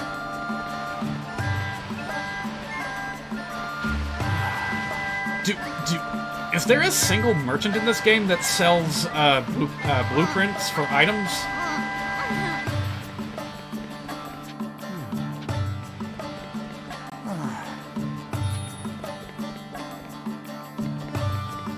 Maybe not. I guess I'll just have to wait and get lucky.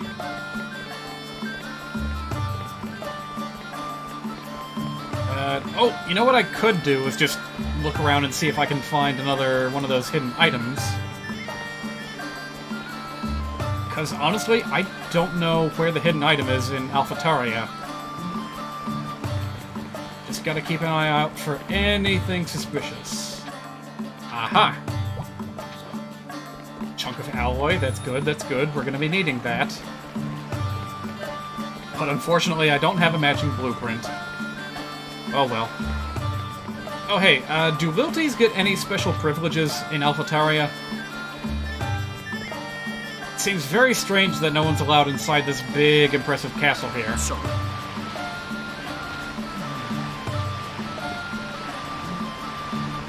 Yeah, it's like, it's one of the... It may be the biggest set piece in the entire game. And yet you're not allowed to explore it. It's like, just completely irrelevant to the plot.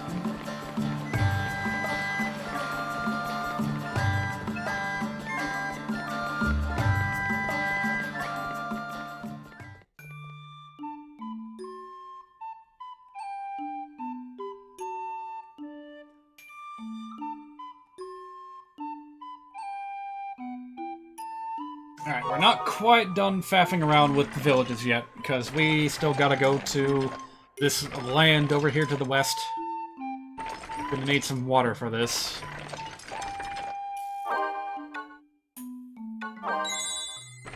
There we go.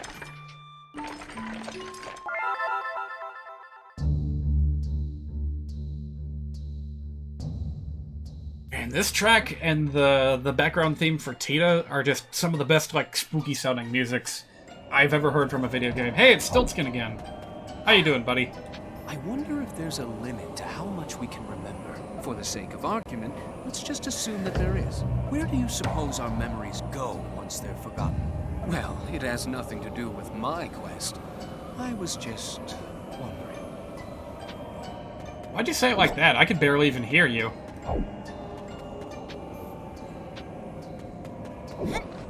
Ugh. The frame rate is so much worse than in the GameCube version. At least from what I remember, I don't remember there being this much stuttering and slowdown. Almost makes me wonder if the game isn't even being run on the Switch hardware itself. Am I, like... Is this game being streamed from a Square Enix server somewhere? Because I know that we have a few games like that on the Switch already.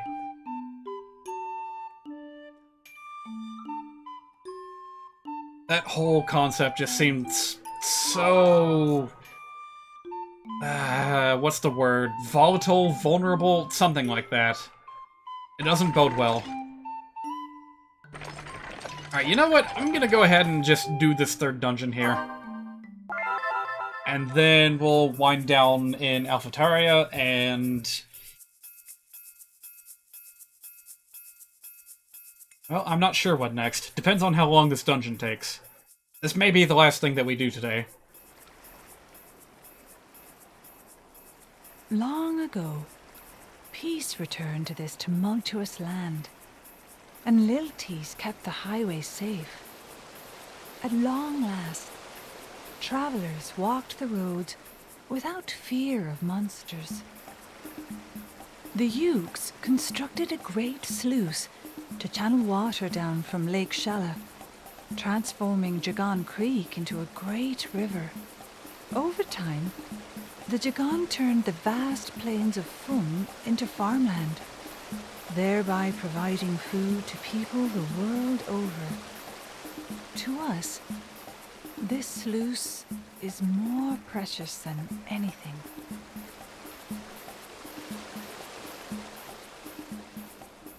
This, hands down, has to be one of my favorite areas in the entire game. It's got so much going for it. It looks unique and cool. It's got some really catchy music to it. It's got a fun, winding map to explore. It's not terribly difficult or confusing. I think it even changes over time. So you see that treasure chest down there. We can't get that yet. Gotta wait for the water level to drop. So there's more to come back to in future cycles.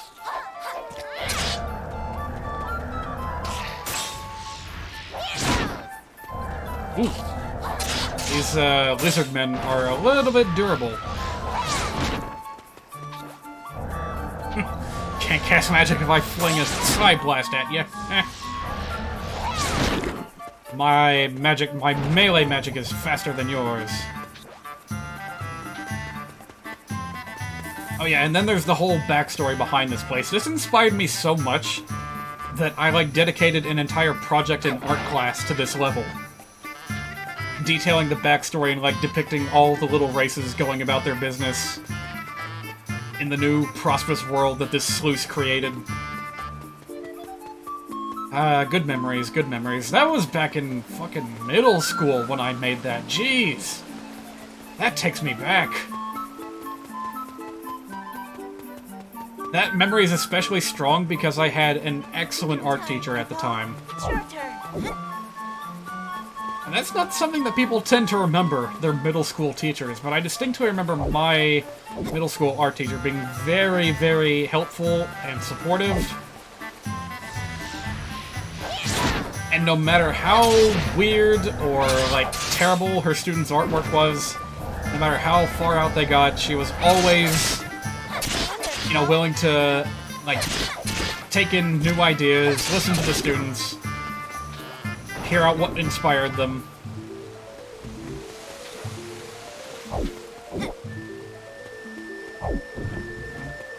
And offer them a fair grade. Without any bias as to the subject matter of what the students were making.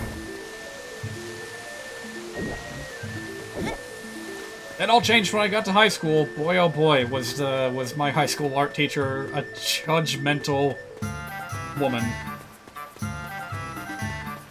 I can't think of very many nice things to say about her. She is also, the very first person I've ever seen that got offended at flowers. That doesn't really have much of anything to do with anything. That's just a random detail that I remember about her. Yeah, there was some kind of conflict there about how these red flowers were, deeply associated with the Christian religion. And especially around Christmas time. And she was a devout Jew, so that was, that flower was something she never wanted anything to do with. I don't remember what brought this on. I was, searching for a prop of some kind, she needed help with something. And I just dug up this, artificial flower from a little, box full of junk. And she was like, oh, no, I wouldn't be caught dead using one of those. And I just thought it was really, really bizarre that someone would get that worked up over a flower. But what do I know? Anyway, that's not the problem I had with her. The problem I had with her was that, like, I would pour my fucking heart and soul into certain projects where I was investing a lot of creative energy and, like, doing my absolute best to come up with something that, you know, was just all me. You know, all my idea. Or, at the very least, highly derivative in a very original way. And they were always shot down and, like, just kind of dismissed. Like, oh, no one's gonna care about that. Not exact words. These are very, very distant memories, so pardon me for paraphrasing.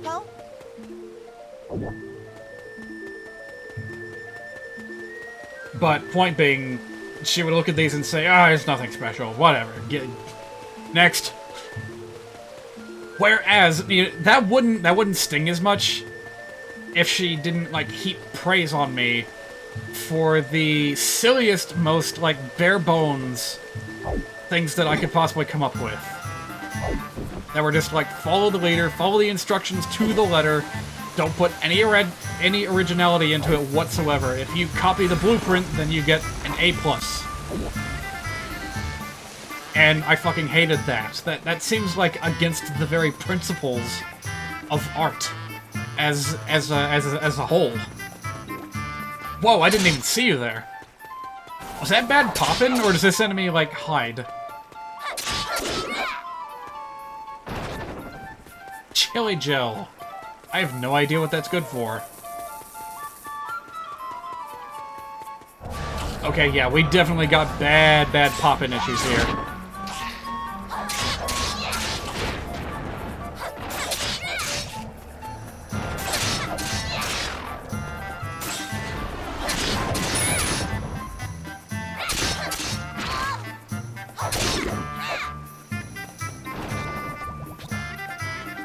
Golly, the rewards in this area are bonkers.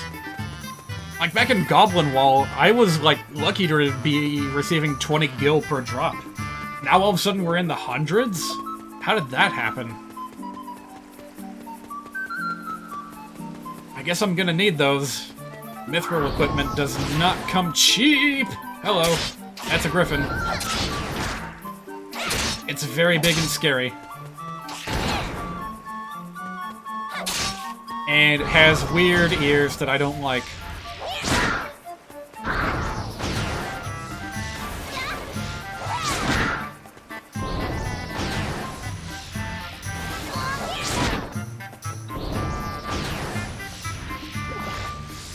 Get out of here! If it's a piece of me you want, it's a piece of me you'll get. Man. This Lilty was, like, carving her way through the Goblin Wall with ease. But these griffins are a whole new breed of monster.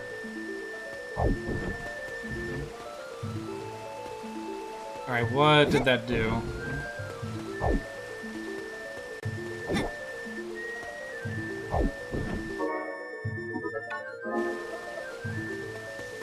There we go. There we go.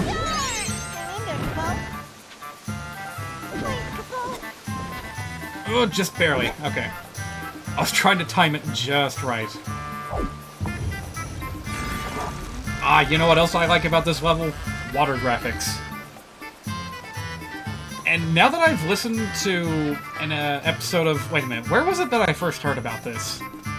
Oh, goddamn. It wasn't Video Game Animation Study, and it wasn't Boundary Break. What was it? It's a really esoteric channel that does not upload very often.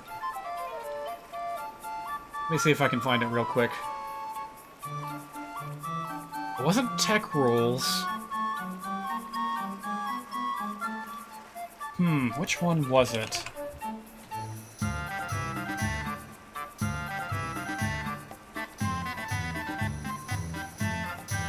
Mark Haynes? No, that's the Super Mario Bros. Z guy. Homestar Run guy, Mr. Tenick, Red Spray. Man, Red Spray hasn't uploaded in ages. Who was it? Who was it that posted that video?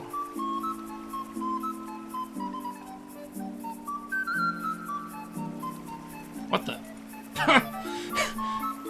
Apparently I'm subscribed to a channel that's just called Minecraft and has been deactivated for who knows how long.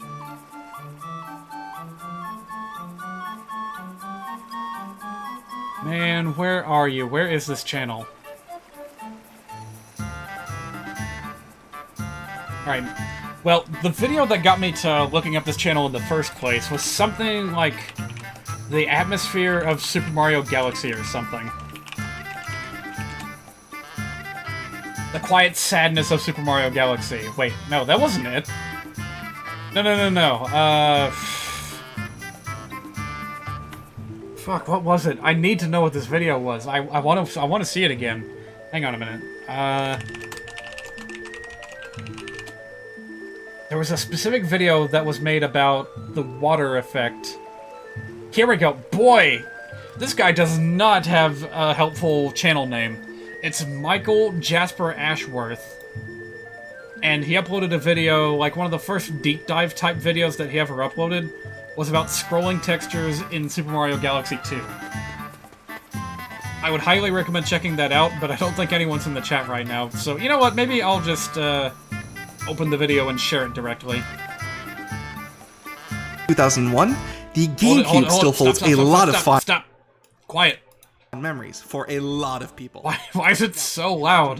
The Wind Waker is a Alright, I'm gonna skip ahead and see if I can show you guys what I'm talking about.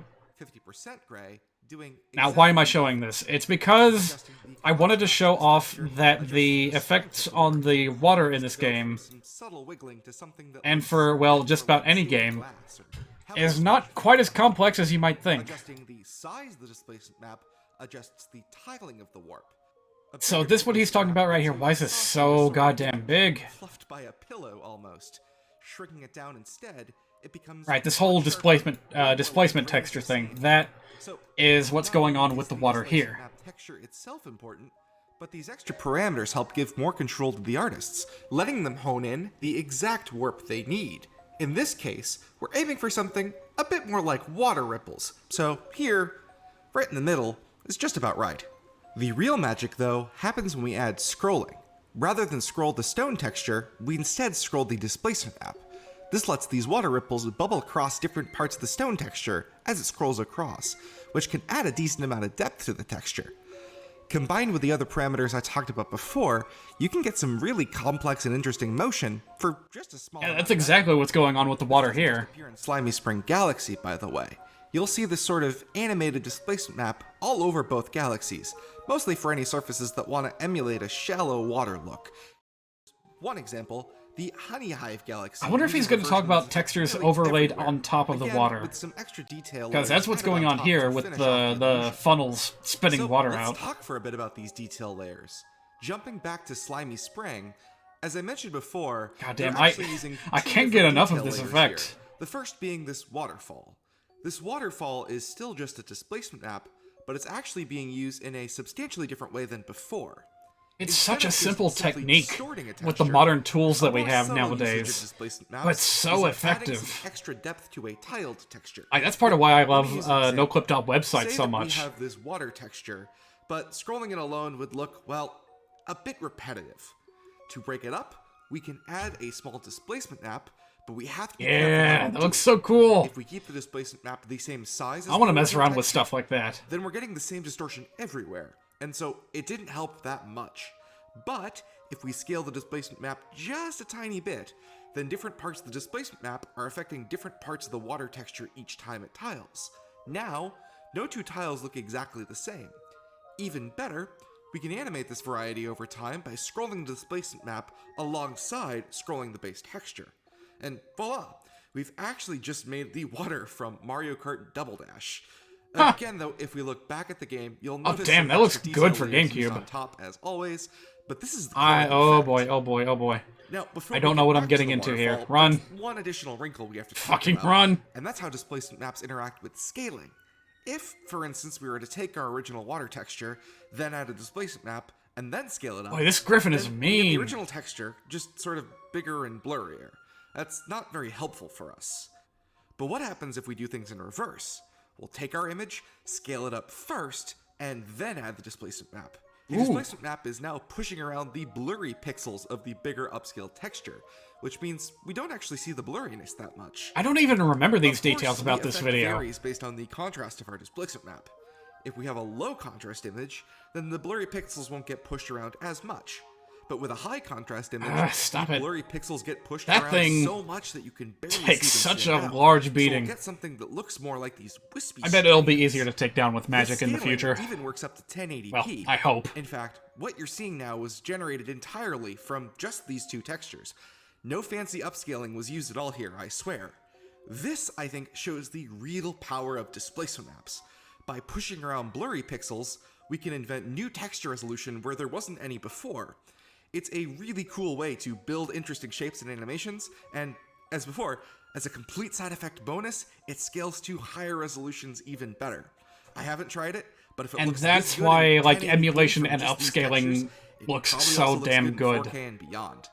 The techniques remain the same, waterfall detail layer, and they can look really, really good when you've got more screen space to work with. Using what we've learned, let's build it. Here's our original texture. It's a bit strange, but I realize I'm basically just stealing this guy's video at this point, so I'll stop soon, but it's all just so fascinating. First, scale it up, and of course, I couldn't do this topic justice, because I just can't remember all those details while I'm broadcasting live. Right. And now, for the final touch, it's just such fascinating trivia. I can't get enough of it. Waterfall. We're not quite done yet, though. We still have to integrate it into the scene. Thankfully, this is the easy bit now. First, we'll take this effect we built and then just gently drape it over the edges of the platform. We'll tint it a purpley blue that matches the rest of Slimy Spring Galaxy, and then we'll need to fade it out at the bottom to let it blend in a little bit more with the other layers. And finally, for the last step, we make it transparent. God, that's so cool how he transitions from one state of really cool the texture to another. Overflowing water detail layer. The second detail layer is this water that's just sort of pooling on damn, top what? of I found a Moogle nest. It doesn't use displacement. I was just pressing B randomly. Instead, I can't believe that worked. Layer uses a much Alright, but I think you guys get the idea. That's why Slimy Spring Galaxy looks so damn good in Mario Galaxy 2. Remind me again why that wasn't included in the Mario 3D All-Stars collection. They don't have a good reason for it. That was such a cheaply made game. They should be just asking for like $10 for it for how little effort they put into it. I'm serious.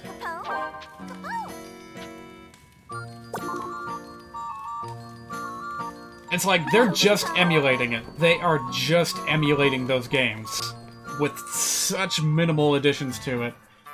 You're basically just paying for the menu to access the games and their soundtracks. And like the physical distribution of the cartridges. That's it. If you just want to play the games, you can do that so much easier with emulation. So much easier and better. That's a whole discussion in and of itself. And a number of prominent YouTubers are preparing some pretty beefy videos about it. By the way, I think that's the entrance to the boss's lair. Those red squares right there. Well, actually, that might not be the case, but just to be safe, I want to make sure we've got as much loot as possible before progressing.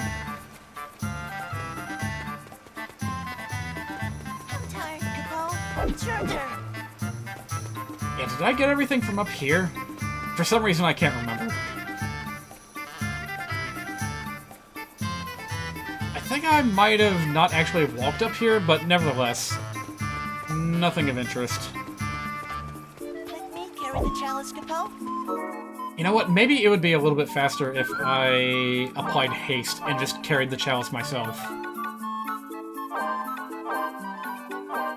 Oh, I don't have enough cure. Oh well. Wait, Capo.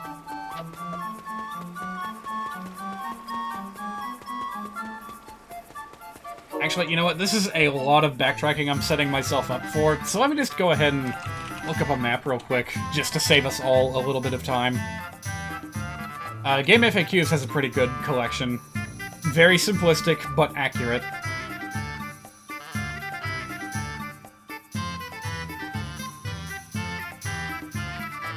Alright, so it's actually one of the smallest maps in the entire game. And we've already gone through most of it. Just one little section down here in the south that I want to double check. And yeah, there's really not a lot to see until you get to the final cycle when all the water is drained. So according to the map, there's a whole bunch of enemies clustered up down here that I don't remember if I knocked them out or not. Yeah, looks like I got them already.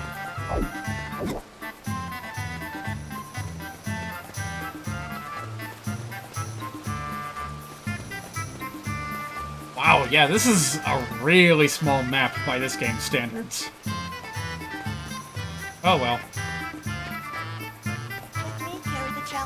By the way, the water, the little waterways, there is no natural formation that looks quite like that, at least with water, but it does highly resemble those, oh, what are they? Those, I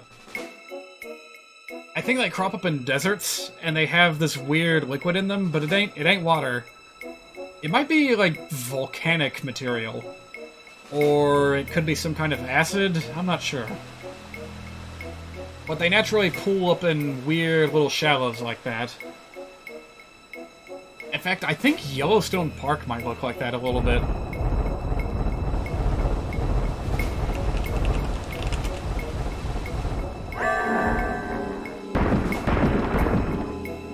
Well, not quite. Close, though.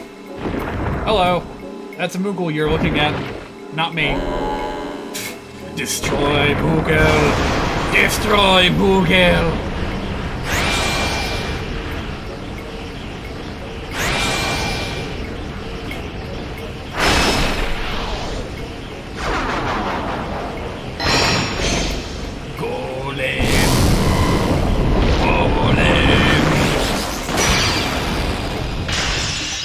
This thing is reminding me an awful lot of some excellent gifts that I found earlier today. Let me show you guys real quick. Alright. So, some of you may have already seen this. It's very, very popular. It became very widespread and mimetic over the past year, I think. It's Regice as, like, the running Gengar.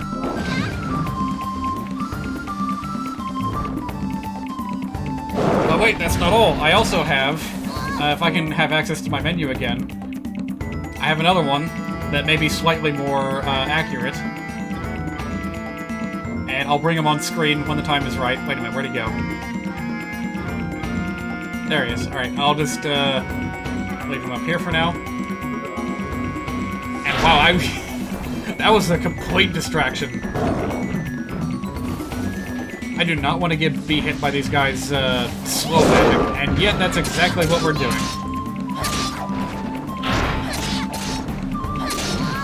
Ugh, get out of here. Alright. It almost fits perfectly, too.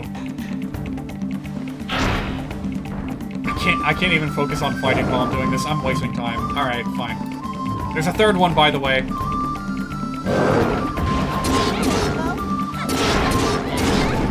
What? You got slow magic too? Oh, fuck off. So fine, I just won't use focus attacks then. How do you like that?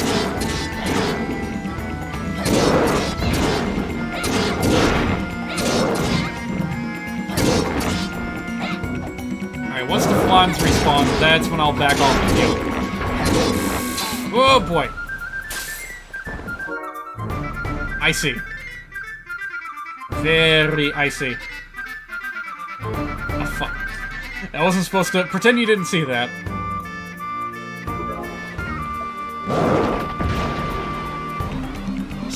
Ugh, leave me alone, you stupid Flans. Alright, I'm done. I'm done with that joke. I just had to share that. We're gonna be here all day if I keep fooling around with that. God damn it. I hate these jellies. Get out of here.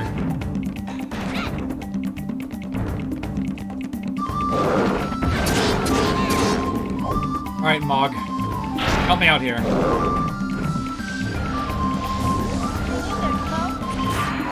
No, he moved! Ah, Mog, you're so slow.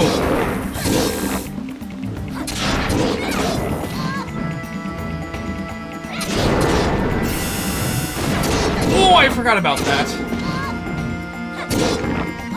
It's a hell of a cool laser attack, though. This guy looks... He looks like he belongs more in a Sonic Adventure game than this.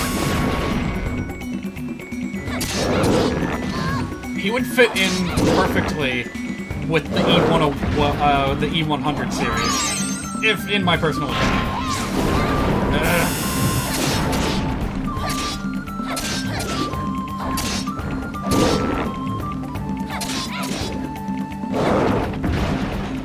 Doesn't this guy lose his arms eventually? Never mind.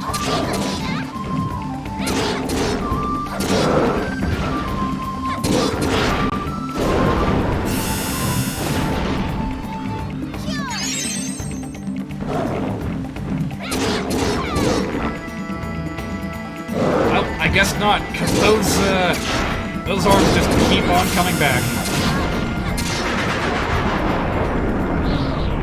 This is a cool boss fight. Just to cap off the overall greatness that was the Veil Loose Loose.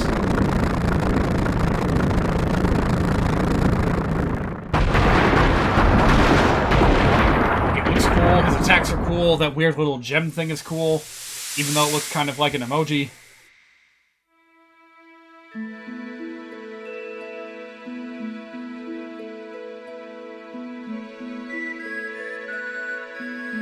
Man, I almost feel obligated to do a boundary break of this game at some point or another. Just because I like it so much. There's so much to see!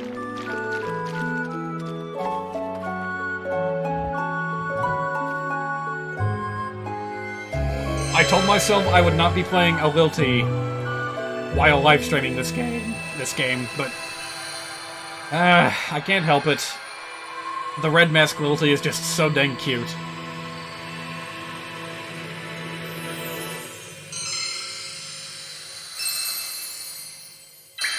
I don't know. Alright, get out of here. I told you I was done with that joke.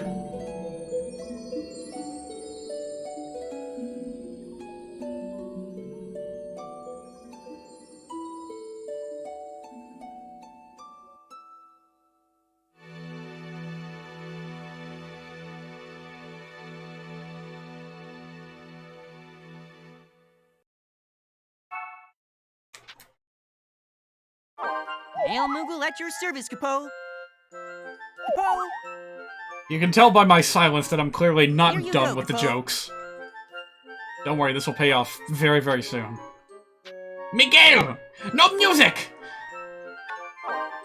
Your journey has begun at last with our arcane abilities in your caravan. What the hell are you talking about? I still don't know if there's any point to sending money to your family, but I might as well. Since I got so much. Got a lot of money and I love to spend it. I've got your reply, Capo. So long, Capo.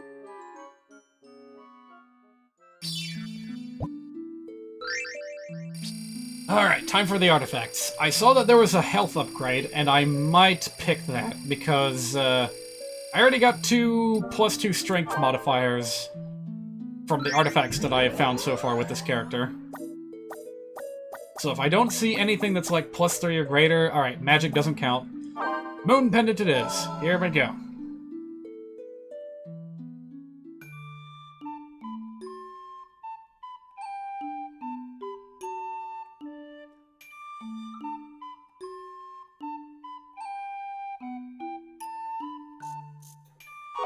I should have one of those at the ready every single time there's a loading screen.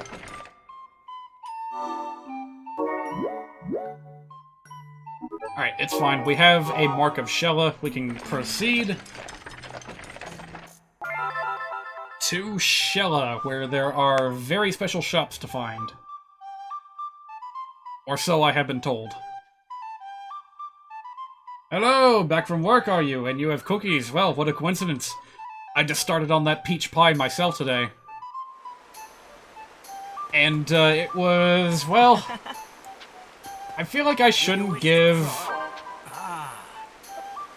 a full statement on it just yet. Like, I shouldn't judge it by its taste just yet, because it had not thawed for long enough. So it was kind of like biting into one of those orange cream popsicles. Except it was peach. So I'm sure it'll be much, much better once it has thawed completely. Oh.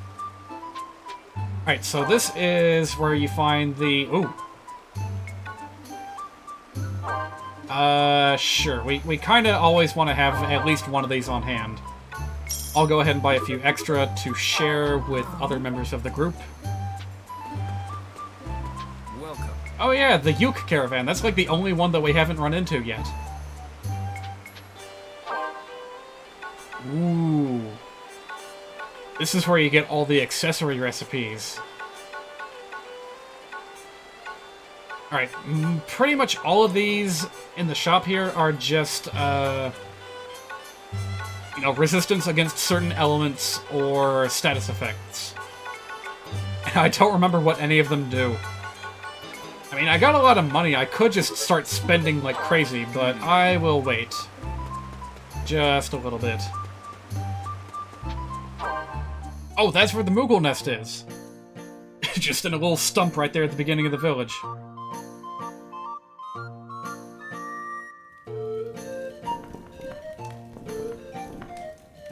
Hello, Capo. Alright, are we gonna have a match? We have a match. Congratulations, Capo. Fantasticupo! Bessimizan's crystal. Alright, got it. Yeah. Is it a mimic ability that we'll actually be able to use? Who knows?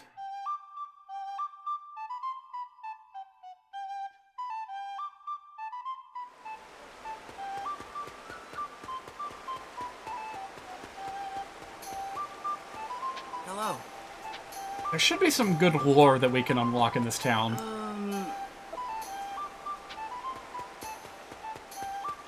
There's a lot of mysteries that we need to solve in this world before we can finish it. Hey, this looks like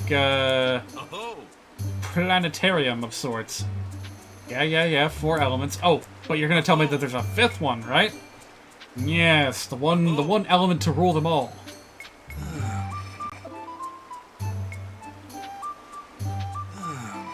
And that's all you know. That's like one of the only NPCs where it is worth your while to talk to him more than once.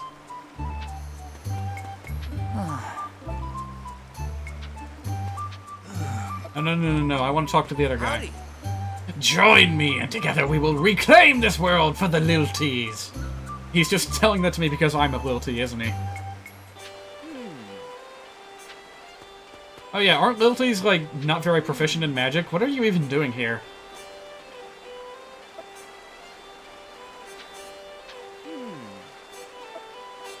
Oh, I thought he was going to talk about his shortcomings.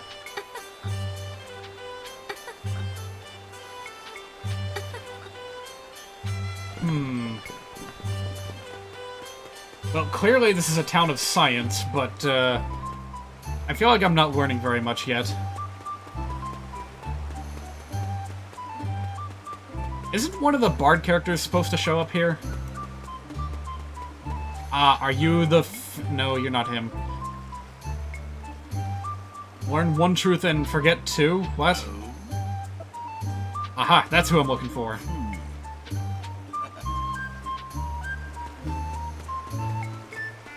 Alright, find the Selkie, but also keep an eye out for the item. Yeah, here we go. Lucky guess. I just on a whim thought I would check the barrels.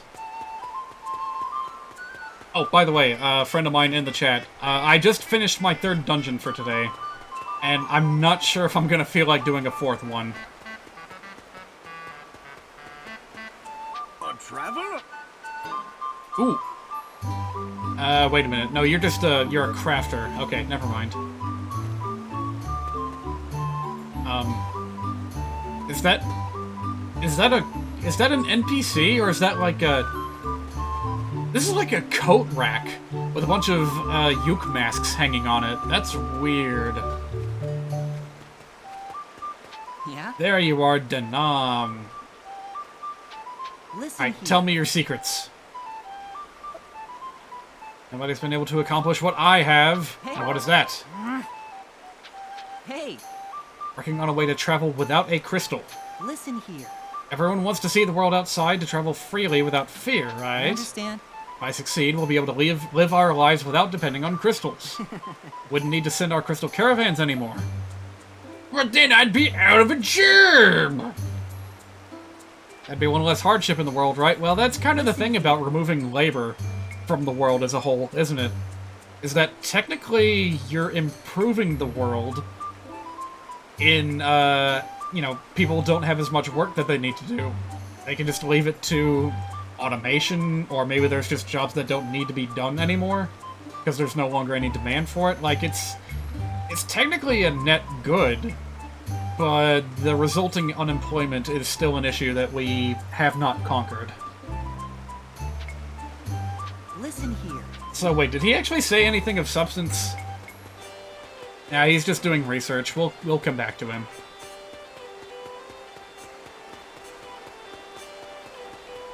Well, we might not be able to enter another dungeon, but there is one more town that we can go to. Also, I should buy at least one crafting recipe just to feel like it was worth the trip.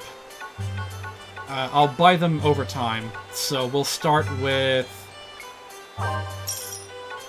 one of each of these. I have a feeling they'll come in handy. Politics in my video games? As Jim Sterling can testify, it's more likely than you think. Oh yeah, it's especially rich whenever a developer makes like a sci-fi story and tries to pretend that politics aren't involved. I actually just recently discovered Ross Scott's video on Deus Ex, like the original Deus Ex. And I did not realize how ahead of its time that game was, just in terms of the narrative that it was trying to present. Like, if you're telling a sci-fi story that takes place in the future, you damn well better have something to say about, like, political issues of the here and now, and how we may have conquered them, or failed completely, in the process. Because there's no way society will have advanced that far without having some kind of substantial change, some kind of shift. If you're still celebrating the status quo, then you're probably living under a weird, like, autocrat that has, like, a huge fascination and obsession with the past. He wants to keep everyone locked inside of it. Kept saying that JoJo loading screen, but didn't click until just now. Yeah, this guy... That's something that I literally just pulled out of my ass like 5 minutes ago. Just something to dull the tedium of the endless loading screens.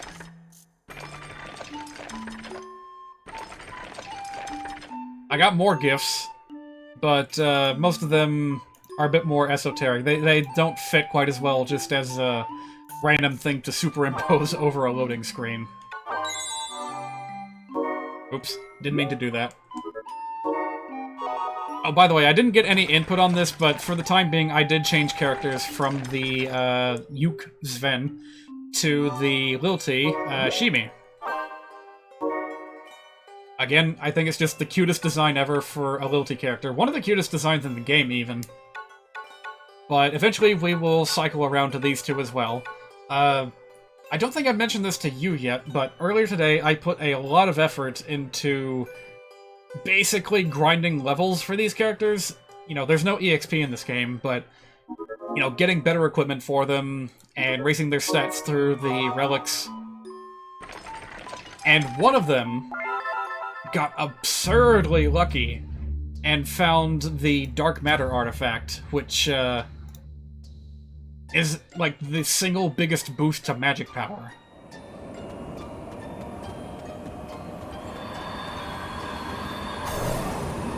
So right now the Clavat in my group has a better magic stat than the Yuk, which is really impressive, but that's not going to automatically turn him into a spellcaster. one thing that matters an awful lot in this game is speed. And only the Uke has an inherent, like, casting time bonus. And in that same sense, only the Lilties have a penalty to their casting time, so you really don't want to be bothering with spells on a Liltie.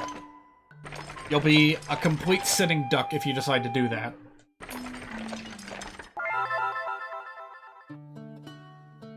As to why I have this GIF, well, it's because earlier today I started looking up a particular Pokemon running. Got some really, really good results.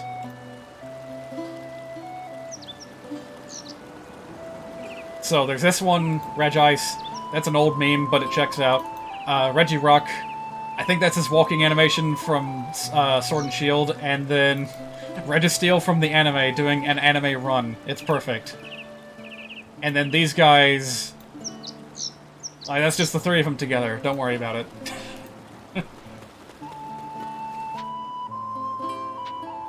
Alright, so actually we technically have 2 areas left to explore before we're done today. We have the Riverbank here, which does have a Moogle nest somewhere, I believe, but we'll have to cross the river first. Where to? Ahoy there! Oh. 50 gil per head. I hope that just means one person, because, you know, it's not visible here, but I am taking my entire party with me.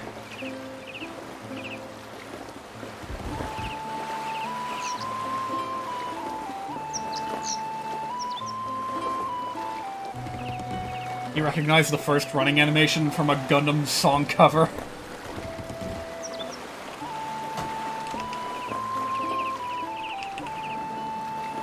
Yeah, I think it's originally from an anime called Running Gengar.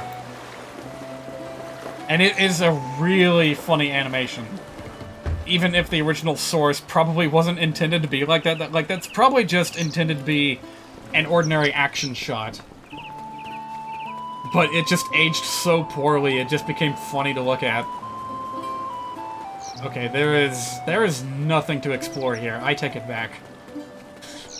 There's no way that there's a Moogle nest hidden in this empty little space.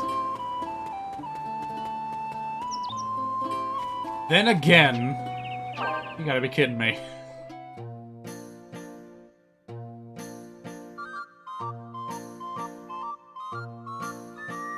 I wonder if I can find a clip of the original scene. Hello, Kapoor. 2 out of 3, baby! Oh, right, I forgot to check the Mimic Crystal.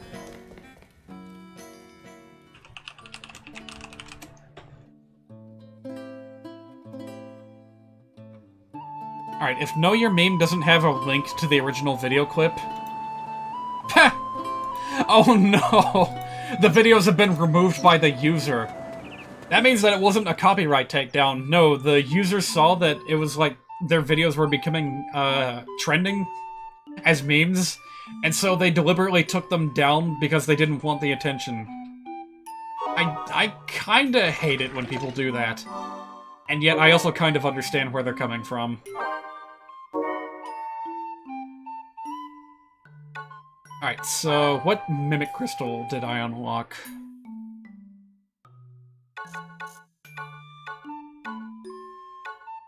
What? Oh, there you are! Ooh! I kinda like that, actually. Yeah, let's give that a try. Now, question, will this change my stats or the equipment that I'm carrying?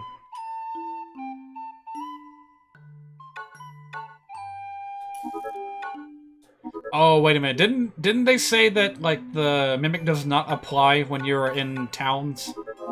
So even if I were to just step in here to the fields of Foom, I wouldn't really be able to see anything. Oh well.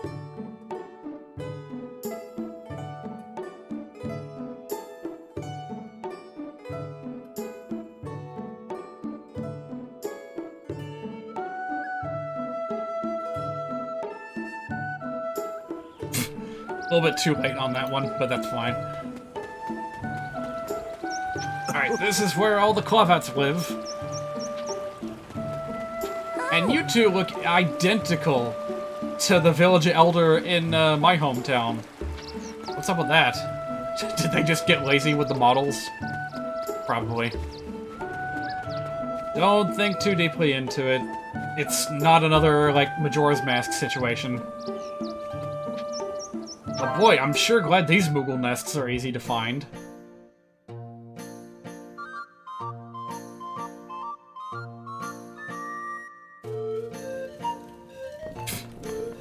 I don't know where I found that Wario head, but I'm glad that I have it. It's like one of those perfect little... You know what? You know what? This Wario head would actually make for a good emote. For what, I don't know. But I'll consider that if I ever add more emotes to this channel. Alright, we already got Waluigi. I guess we'll put his brother in, too.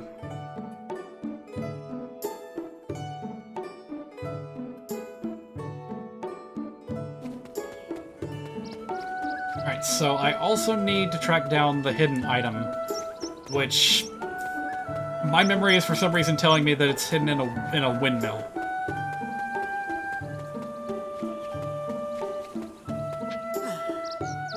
Whoa, those cows have beards. I never noticed that before.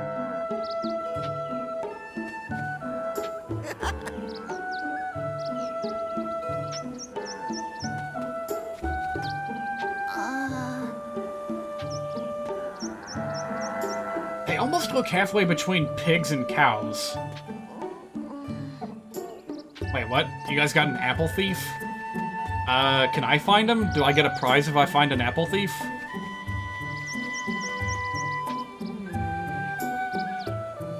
No one could get that fat on apples alone? The manliest cows I've ever seen that aren't bulls. Yeah, that would look way more appropriate on a bull. In fact, I'm kind of surprised that I haven't seen a bearded bull in, like, a fantasy, setting before. It'd be pretty fitting. Closest I can think of is, like, some of the Tauren in World of Warcraft.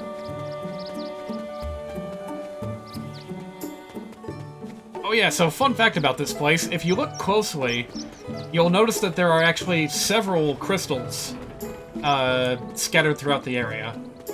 So they're kind of making a network of crystal protection. And that's how they have all this space for farmland. That's kind of sad now that I think about it.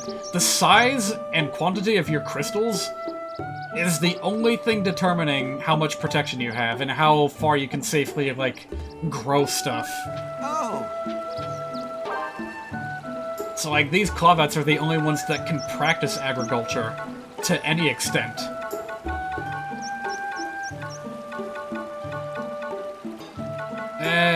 Too expensive. No, thank you.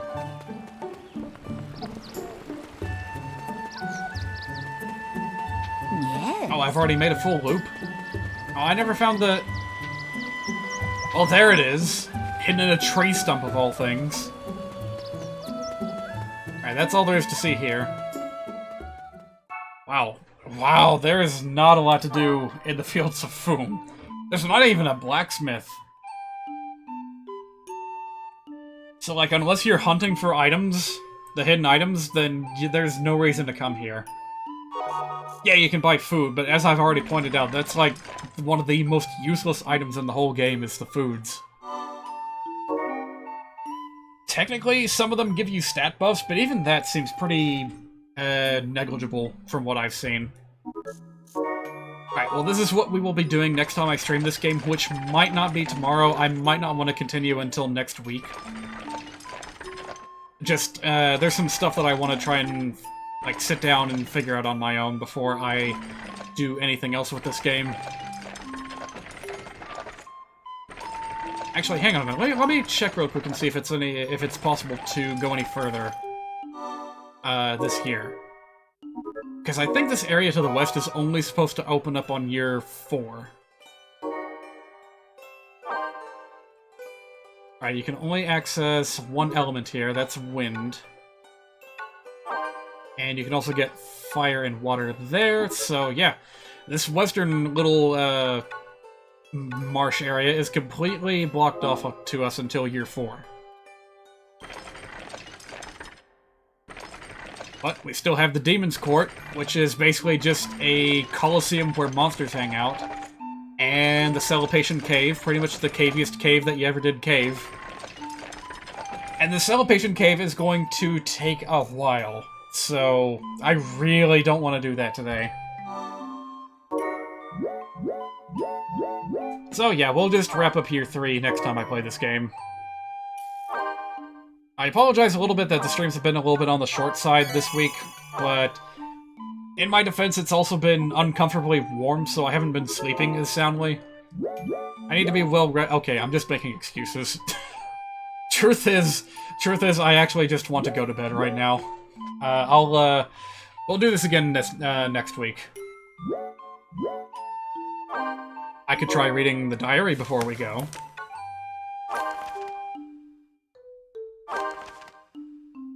Oh yeah, I keep meaning to go back to Machete Manor and see what the player character had to say. Here we go. Paid a visit to Machete Manor. I felt small in the Mushroom Forest, but here I'm like an ant. I met the Gigas Master and his Lamia wife, together with the Tonberry chefs. I almost felt sorry for the chaos I brought into their home.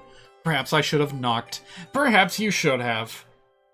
Yeah, I know that you missed that, but Machete Manor was basically just a mansion full of Tonberries and the big beast man, lord of the mansion, and his Lamia wife. And we were just causing trouble. They never meant any harm. The Tonberry chefs were literally doing nothing but cooking. And there I was just... Lamia wife, excuse me. Well... I'll send you a screenshot later. Tell you what, I'll send it to you on Twitter after I'm done with today's stream. It's not as impressive as you might think it is, but yes, that is in the game. Yeah, we were just giving them a headache by breaking into their house and trying to get to their myrrh tree. They probably just wanted to be left alone, but oh well.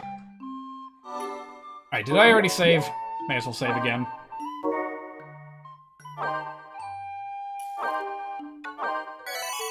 There's gotta be a name for this behavior, where players just feverishly keep saving, just in case they forgot.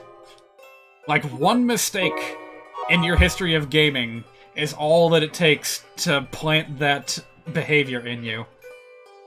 Well, at least that used to be the case. A lot of games nowadays have, what do you call it, autosaves.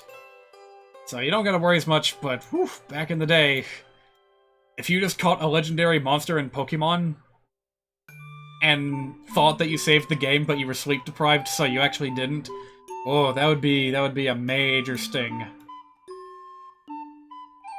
Alright, so I'm gonna go ahead and wrap up here. I don't want to keep these too long, actually. You know what? I have an incentive to keep these streams kind of short this month, because I still need to buy an external hard drive to keep the rest of my stream archives on, so 2.5 hours, that's pretty good for me. The only solution to that is games where saving is limited. Ooh. Lisa the Painful comes to mind. Hard mode, the save points explode after you use them. I'll get into that later, though. I gotta go now. You guys have a good night. I am feeling thirsty, so I'm going to get some water. See you later.